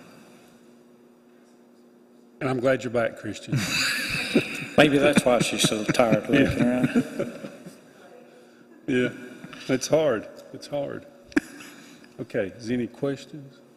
I just think it speaks to what we support anyway. I mean, talking about broadband, public safety, and education. So. Okay. Any other questions? I'll entertain a motion. We approve item 4 of the regular agenda. So moved. Second? Second. Okay, any discussion? All those in favor say aye. Aye. Okay. It's unanimous. Okay, we'll move to item 5, is to request approval of a budget amendment for Capital Project Fund Broadband, $500,000 to appropriate funds for American Rescue Plan for a broadband project. Go ahead, Bryant. This is something good. This is just the accounting, moving it into the correct fund, so it will be available for the match. Has anybody got any questions? Okay, I'll entertain a motion. We approve item 5. Item 5. So move. Okay. Is there a second? Second. Okay. All those in favor say aye. Aye. Aye. Okay, that's unanimous. Okay, we'll move to item 6, which is to request approval of a budget amendment for EMS, the Sheriff's Office, Health, Hospitalization Insurance, Detention Center, Schools, Community College for $517,774 to appropriate funds from the American Rescue Plan for public safety salaries and benefits, and to appropriate ARPA funds for educational and workplace purposes. Okay, Bryant? The top portion of this is really that salaries and benefits discussion we've already had. The other two that we can fund directly with recovery funds are the school operating expenses and the community college. One, the schools will be funds to help offset lost instructional hours. Then the community college will be, as Dr. White mentioned in her budget presentation, helping that project for workforce development, the truck driving school, the line worker, and the other projects at that facility. So I think Dr. Nolte stuck around if you wanted to talk to him. The funds can do for them, but I think it's a wise use of the funds. Okay, those are blue-collar jobs that we really need right now, too, that the community college is doing. Okay, did you want to say something, Dr. Nolte? Come on up. Appreciate you hanging around. Just if you have questions, we talked during the work session earlier about, and I won't give that big long speech because it's been a while since we started at 3:30, but we did everything we were asked to do when COVID started, kept our people working 5 days a week when we could start school, went to school 5 days a week in person so our people could work. You know, it's hard for cafeteria workers and bus drivers to work if we're not in person in school. And we also added some employees, which we were encouraged to do by the state and federal government during COVID. So this would help offset some of those costs related mainly to learning loss. Okay, great. Okay. Thank you. Thanks. Okay, anybody got any questions? I'll entertain a motion. We approve item 6 of the regular agenda. So moved. Okay, is there a second? Second. Any discussion at all? All those in favor say aye. Aye. Okay, that's unanimous. Okay, next item is item 7, is to request approval of a budget amendment for EMS, Sheriff's Office, Health, Hospitalization, Insurance and Detention Center for $4,517,774 to reduce salaries that were increased as a result of the American Rescue Plan funds and transfer those excess funds to the capital projects. Thank you, Mr. Chairman. This is exactly that. Now that we took the recovery funds and put it into all of those salary and benefit accounts, we can take the county funds out of those accounts and put it in a capital project account. That's what this budget amendment does. Allows you to move it over. Okay. Any questions on that before we vote? Entertain a motion we approve item 7 of the regular agenda. So moved. Is there a second? Second. Any discussion? All those in favor say aye. Aye. Aye. Okay, that's unanimous. Okay, then we'll go to item number 8, which is to request approval of budget amendment for Capital Project Fund Master Facilities, $4,517,774 to appropriate funds from excess salaries from the American Rescue Plan Fund proceeds to cover multiple county projects and approval for county manager to execute all necessary documentation to complete all of the projects. Okay, Brian? This is finally the end point of all of this. Was so, the projects to be funded with the $4.5 million is the public safety radio tower, $1.1 million for that. We have $862,774 for IT infrastructure. Joey's here, he can talk about that, but it's really to completely redo our storage and server capacity countywide. We have $845,000 for outdoor recreation. $500,000 will be a match for the Parks and Recreation Trust Fund. If we put up $500,000 and awarded the grant, we will receive another $500,000 from the state. And then there's $345,000 for courts at Allens Creek Park. At the Justice Center, we have completely redo the security and technology next door. That's estimated $650,000. Energy improvement and modernization, $630,000. We have things for Paragon. We have $230,000 or $240,000 for an energy recovery system. We have some insulation that needs to be done there. We have projects for LED lighting. We have a system. Since we're going to redo the storage and the servers, we feel like we should have a sprinkler system, water sprinkler system. We also have some money to fix some things in this facility. We have money to redo the HVAC controls. I think at the meeting in March, I told you that the system's so old that we can't find a computer to reprogram the air conditioned units here. Body cameras for the sheriff's office, $280,000. This will outfit all of our deputies with body cameras. And then a new feature would be purchasing permitting software for development services.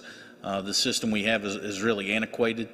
We can purchase the software and expand the number of hours we're open, because people can go online during the night and request permits and really modernize the way development services functions from a software standpoint.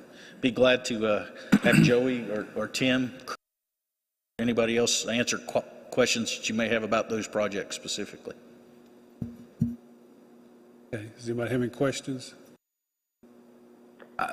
Chairman, I'd like to make a motion that we take that outdoor recreation piece apart and vote on those two line items separately, $500,000 for the potential match and then $345,000 separate for the pickleball. Okay. Okay.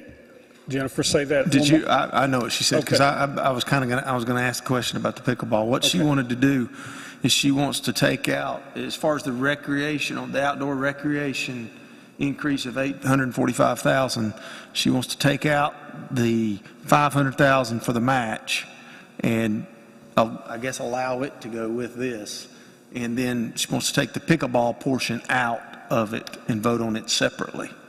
Okay. That's correct. Mm-hmm. Okay. And I just wanted to ask questions about the pickleball. I didn't know anything about the pickleball.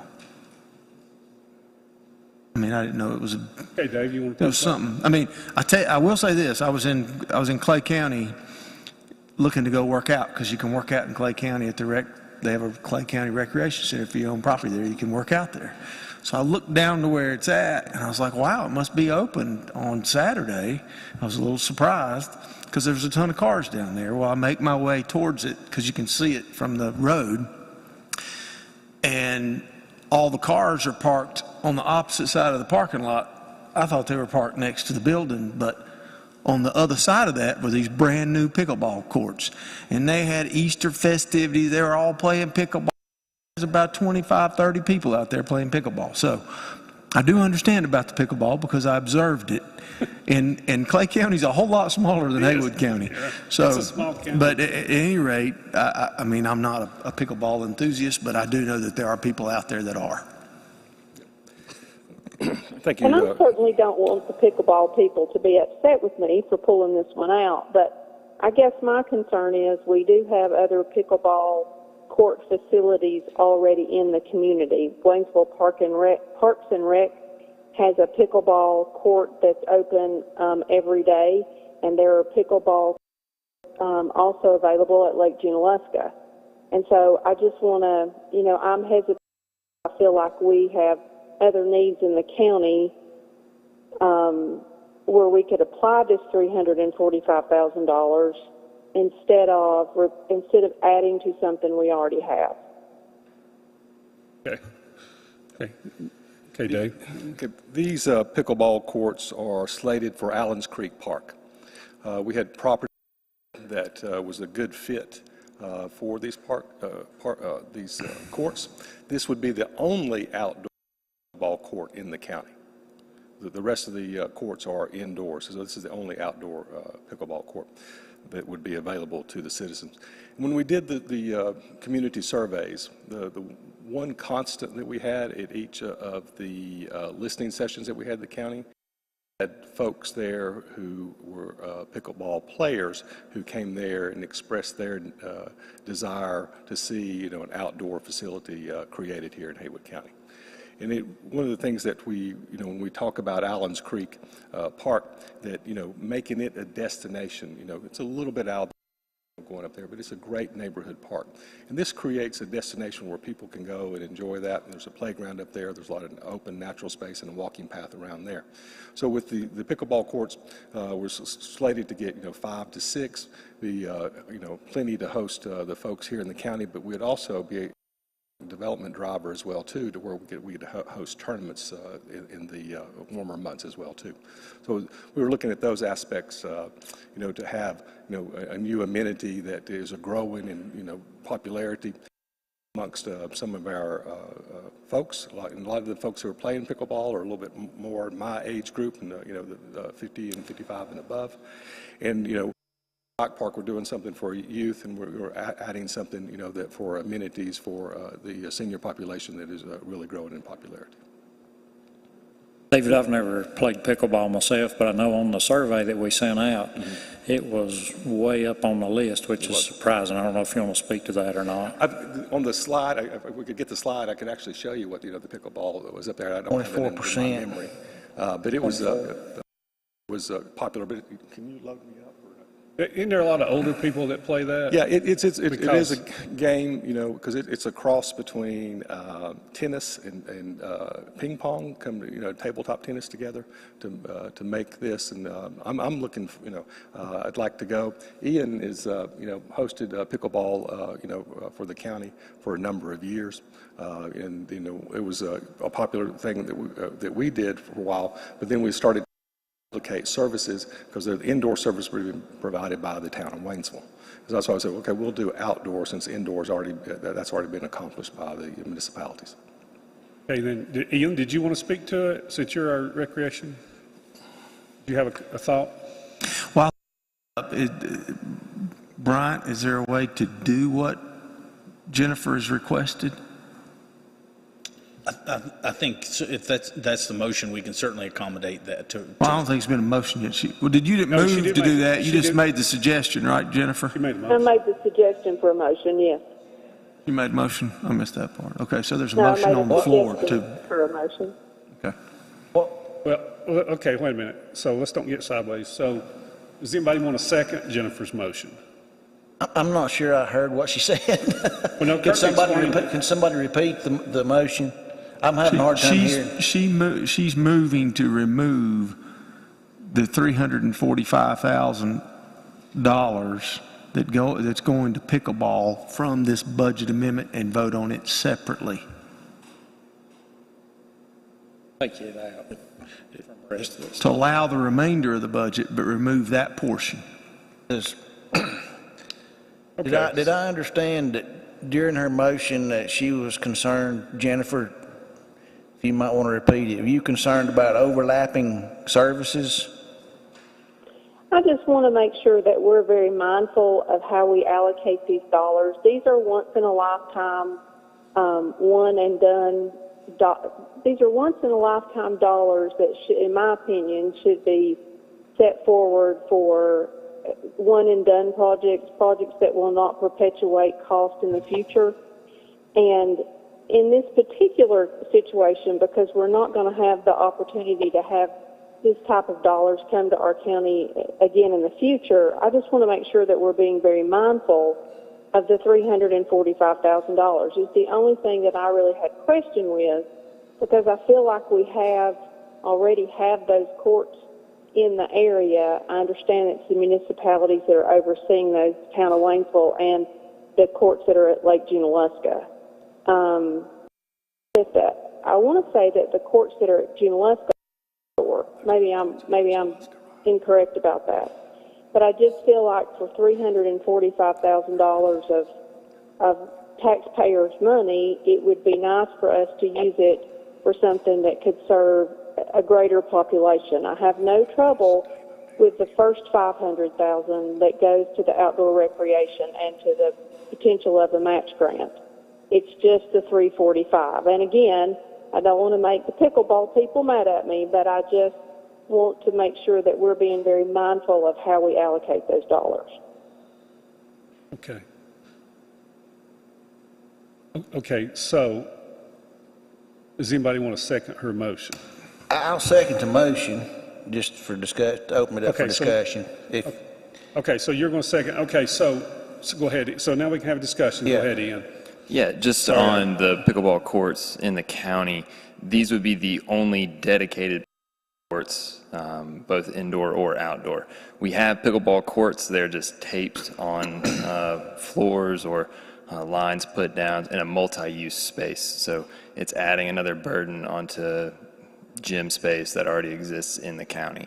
So this would be the only pickleball specific courts, both indoor or outdoor, in the county. Sorry. I was just going to say, I got to introduce Dr. Robertson, who used to be a Waynesville alderman. He had showed us, and they were on the Waynesville Recreation Center on basketball courts.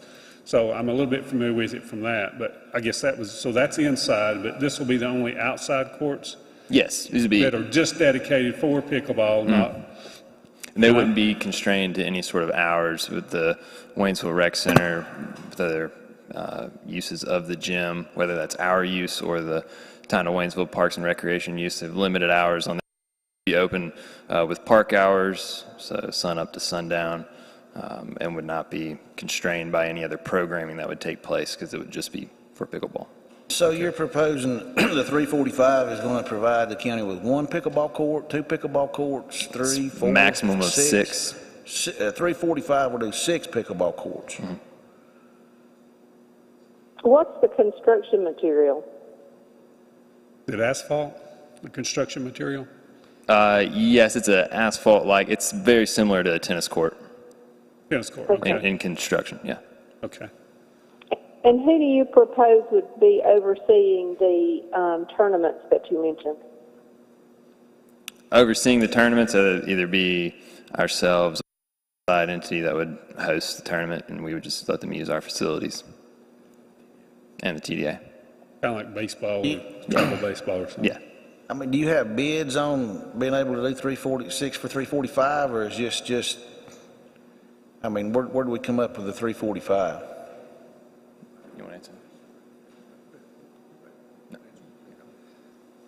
We got estimates from Patrick Bradshaw with CDC. He was the engineer that developed Allens Creek Park, so we reached back out to Patrick there, since he knew the park the best, and about developing pickleball courts for there. Okay, so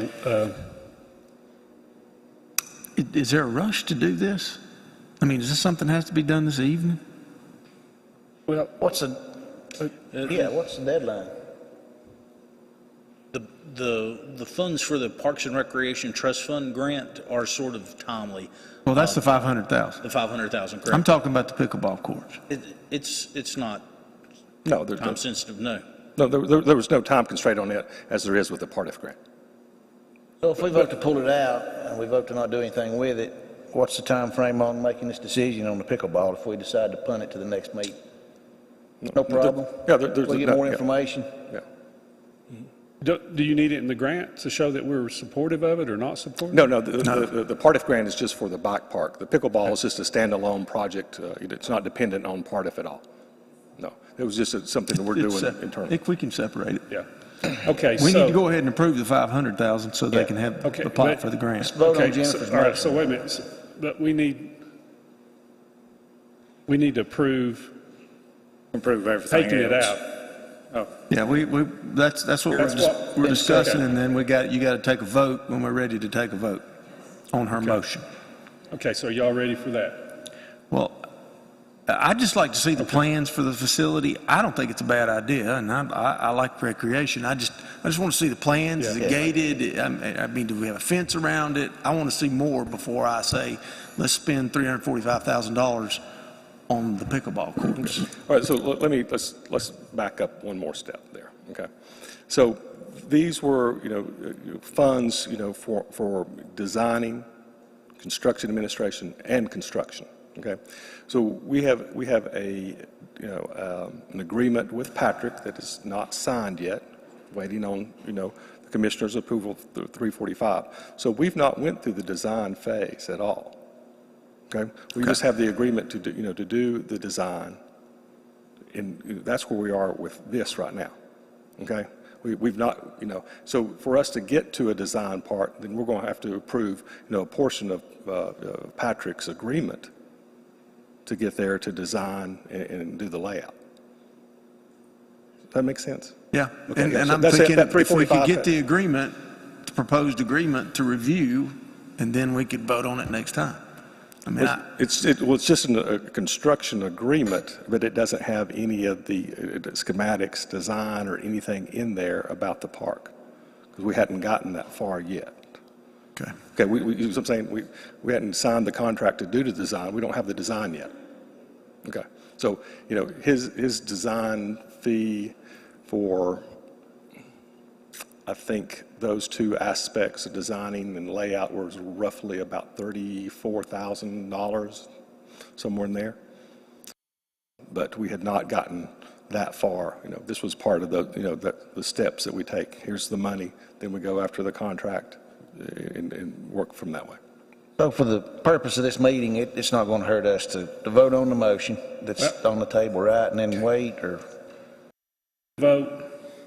Okay, we can take it out of the overall that I had read to start with, and then we can vote on left, right, and then we can vote on this up or down. I think Jennifer wants to vote against that, but not against the other. That's just my opinion. I don't want to put words in her mouth, but. Table it. I think Jennifer's okay with us waiting. She might vote against it next time, but I'm not going to call her vote just because she's not here. But I know. She just wants to take it out. Well, it's not going to hurt nothing to wait on that part of it, but we need to get to 500 voted on. So Absolutely. Let's vote on all the other items with the exception of the 345 on the pickleball. Yeah, I So think that's if I good. need to make a motion that way that we take that out, table it till next time, I'll do that. Just tell me how I need to structure the motion, I guess. Okay. Okay, all in favor? Well, okay, so we're just voting to take that part out. My I mean, for now. I second her motion to take it out right now, 345. And you I second it, yes, I okay. did. All in favor say aye. Okay, all right. Now, can we vote on item 8 with that exclusion? Yes. Okay, can I have a motion? I'll make a motion to approve item 8 with that exclusion. Second. Okay, Bryant. Just so it's clear, and authorize us to make the accounting adjustments to reflect that change. So Christian has the backup, because ultimately we want to make sure that when the feds audit this, that we have all the authority. So we have authority to make the budget adjustments to reflect lowering it by $345,000. Yeah, but we're going to discuss it the next meeting. Okay. Right? I mean, pickleball courts are going to be on the agenda the next meeting to Correct? discuss. Yes. Yeah, because I'm for them, because we don't give anything for recreation at all in this county. Yeah, It's embarrassing what, Joel Mashburn was embarrassed at our recreation budget when he came here from another county, and we were in the hundreds of thousands, and they were in the tens of millions in, Iredell County? And I know that's a bigger county, but we don't do anything for recreation, and Jackson County does $2 million. So, I mean, we're way behind the 8 ball in recreation, and we've said that we want to take up outdoor recreation, and outdoor recreation is what our community is really, it's going to draw people here, that when they do come here, they'll have something to do. And I think that is an up and growing sport. Even though I don't do it, there's a lot of people that do it. Our recreation board has reached out to the community and found out that that was one of the top things that they wanted to see. So, Kirk, saying what you saw in Clay County is definitely what we see here. I know these guys would agree, but I was shocked. I mean, like I said, I'm not a pickleball guy, but it obviously is a... like I said, I'm not opposed to it. And, No, and Joel Mashburn didn't have to fight with Henry Ford to establish a recreation department like I did, and believe me, that was one hell of a fight. It's not going to He's hurt. not here now, so I can say it. It's not going to hurt to gather more information and vote on it in 2 weeks. A new man on the totem pole learned a lesson from the old man on that deal when I was fighting with the mayor down in Waynesville. We're giving these reporters a lot to report on. We've talked about pickleball longer to approve. You're going to sing happy birthday. Yeah. Tracy had something to say. Tracy, straighten me out. My motion was to approve the budget amendment, take out the $345,000, which we already did, and approve the remainder of the budget. Okay, I'll second that unless Tommy did. And reflection, Christian, to show the reflection in the budget. Okay, will we get I Tracy? second that. Did you get that, Tracy? Poor Tracy.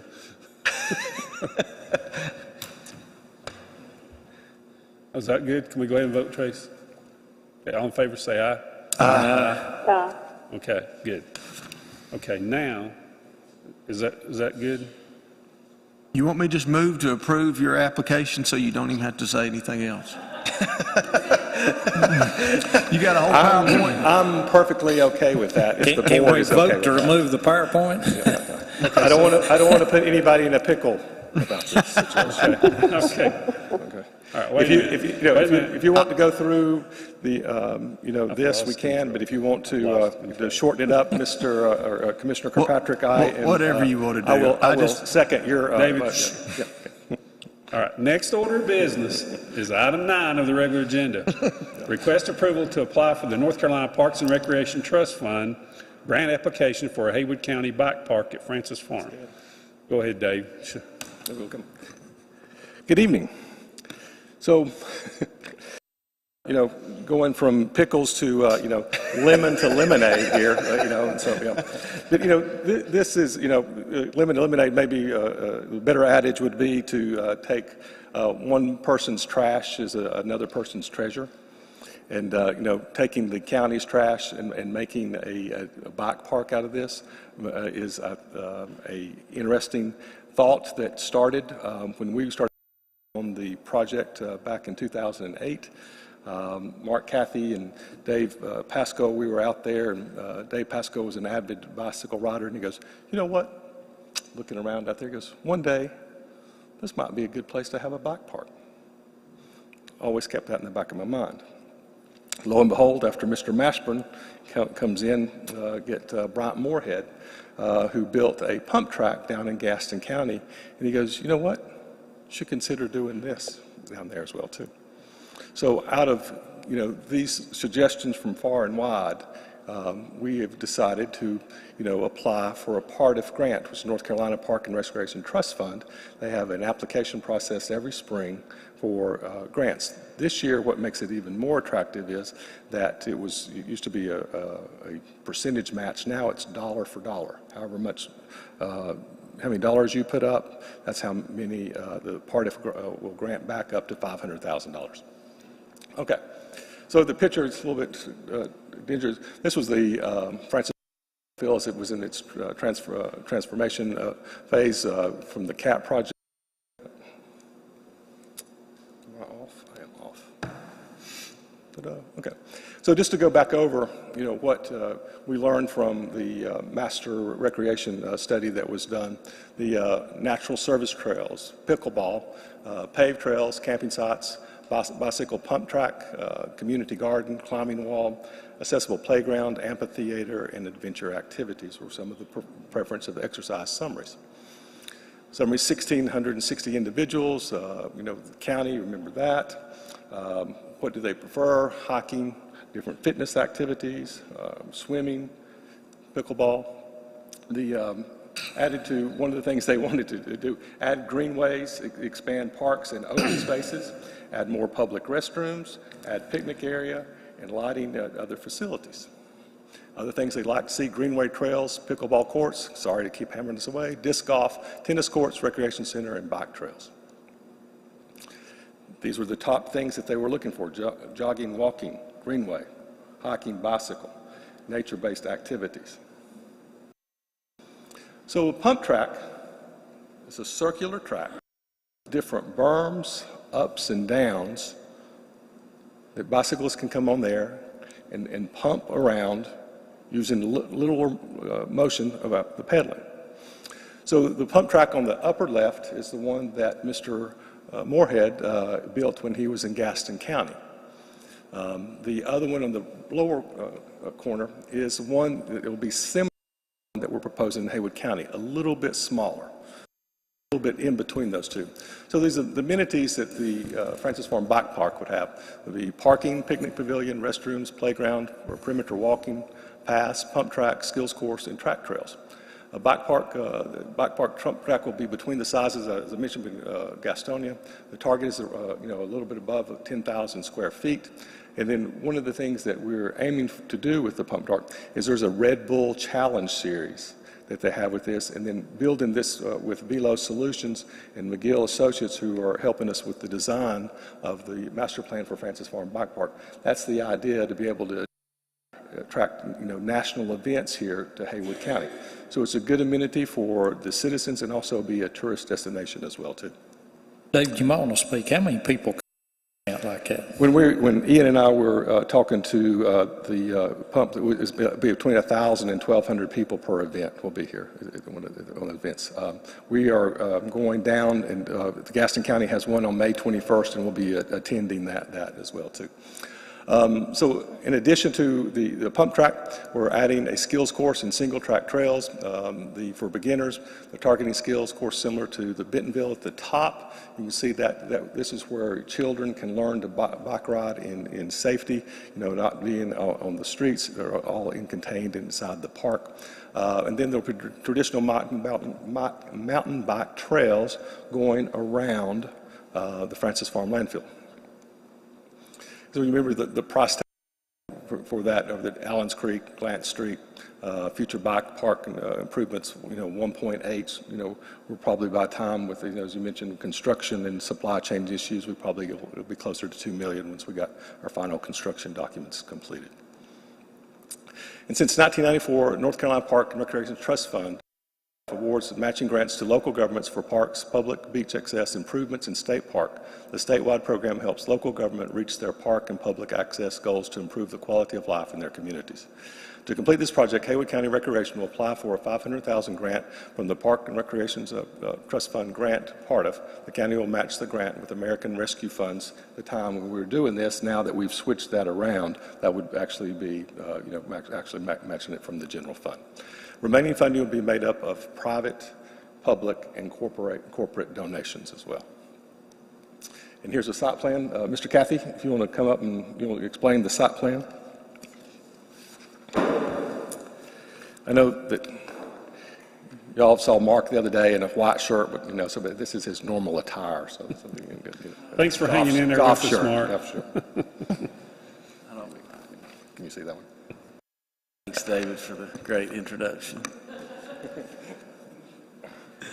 Okay, so everyone's familiar at this point, I think, with the Francis Farm landfill. So you can see the bus garage and you can see the landfill proper itself. So you can see there to the north, we have the previous Lewis property. And so I hope you can see on your monitors a little bit better. But so what we're basically coming down from the intersection there, when you come into the bus garage Francis Farm facility, we would basically go down the hill, and you could see we've got parking, and we have basically a roundabout area. We would have picnic shelter as well as a playground. And of course, we want to reserve enough area for that playground where we could expand, add components to it in the future with fundraising and additional funds available to add a different, components to it, some adventure components, things like that. And then, of course, we have the pump track. We have quite a bit of fill material already there. So that's one reason that component's located there, and that's one of the areas that's been undisturbed by this landfill project, mostly undisturbed. And then, of course, you can also see we've got some other areas where we've added also hookups for the trucks, and so that we could have that event that David was talking about, and so we could support that event. The picnic shelter and the food truck hookups. And then we have intentional lawn space to manage some of the inevitable stormwater management components that come along with owning a landfill forever. But you can also see how we've preserved the existing, and we can have a future, calling for a future paved trail as well as the skills course toward the southeast end of that property. So this is basically what's included in a master plan that we've developed that would be supportive of this Part F grant, which is one of the components that you need in order for the application to score well and can be considered for funding. Okay. So when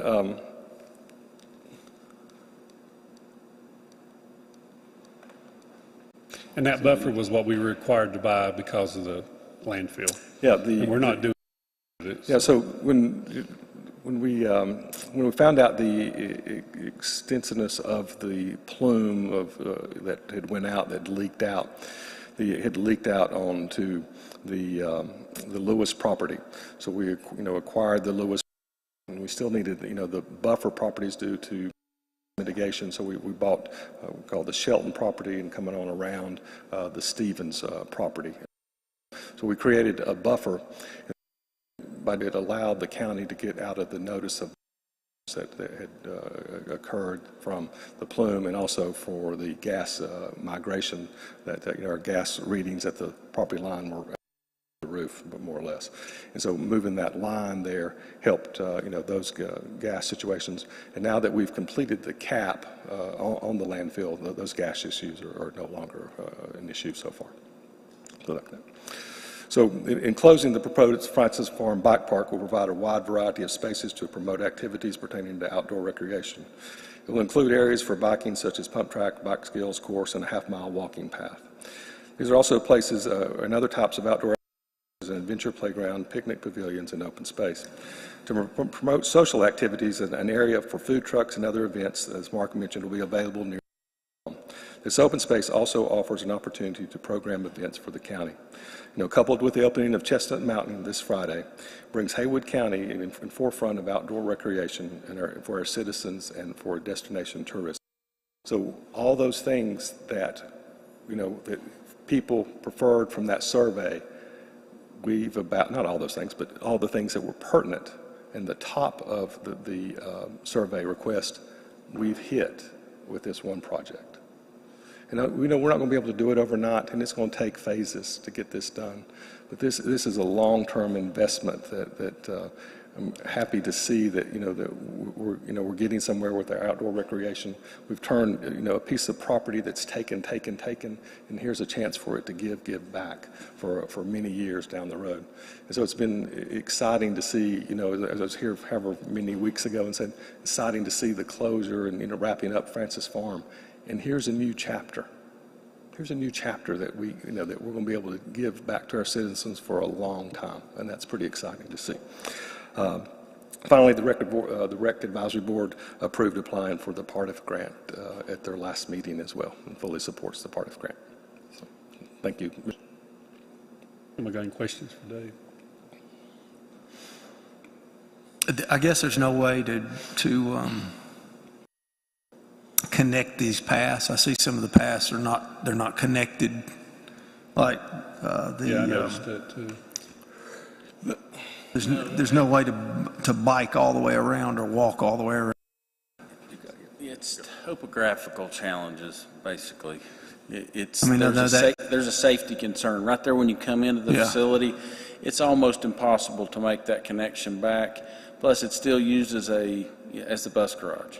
So, if ever it's not used as a bus garage, definitely that could be considered at that point. But, it could be a challenge to do that. It could be done.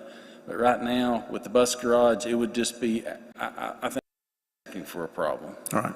It's still a pretty busy facility. And you can't tell here, but obviously that's a steep road there on that, and you don't have a lot of room on that other side either. I just asked the question because it's a question that people are going to consider when they look at this. Agreed, but I think that's the biggest concern. When you come into the facility, we have a steep cut bank on that right-hand side that it would be hard to navigate, and we could figure that part out, but the safety concern, it just basically negates it. Okay.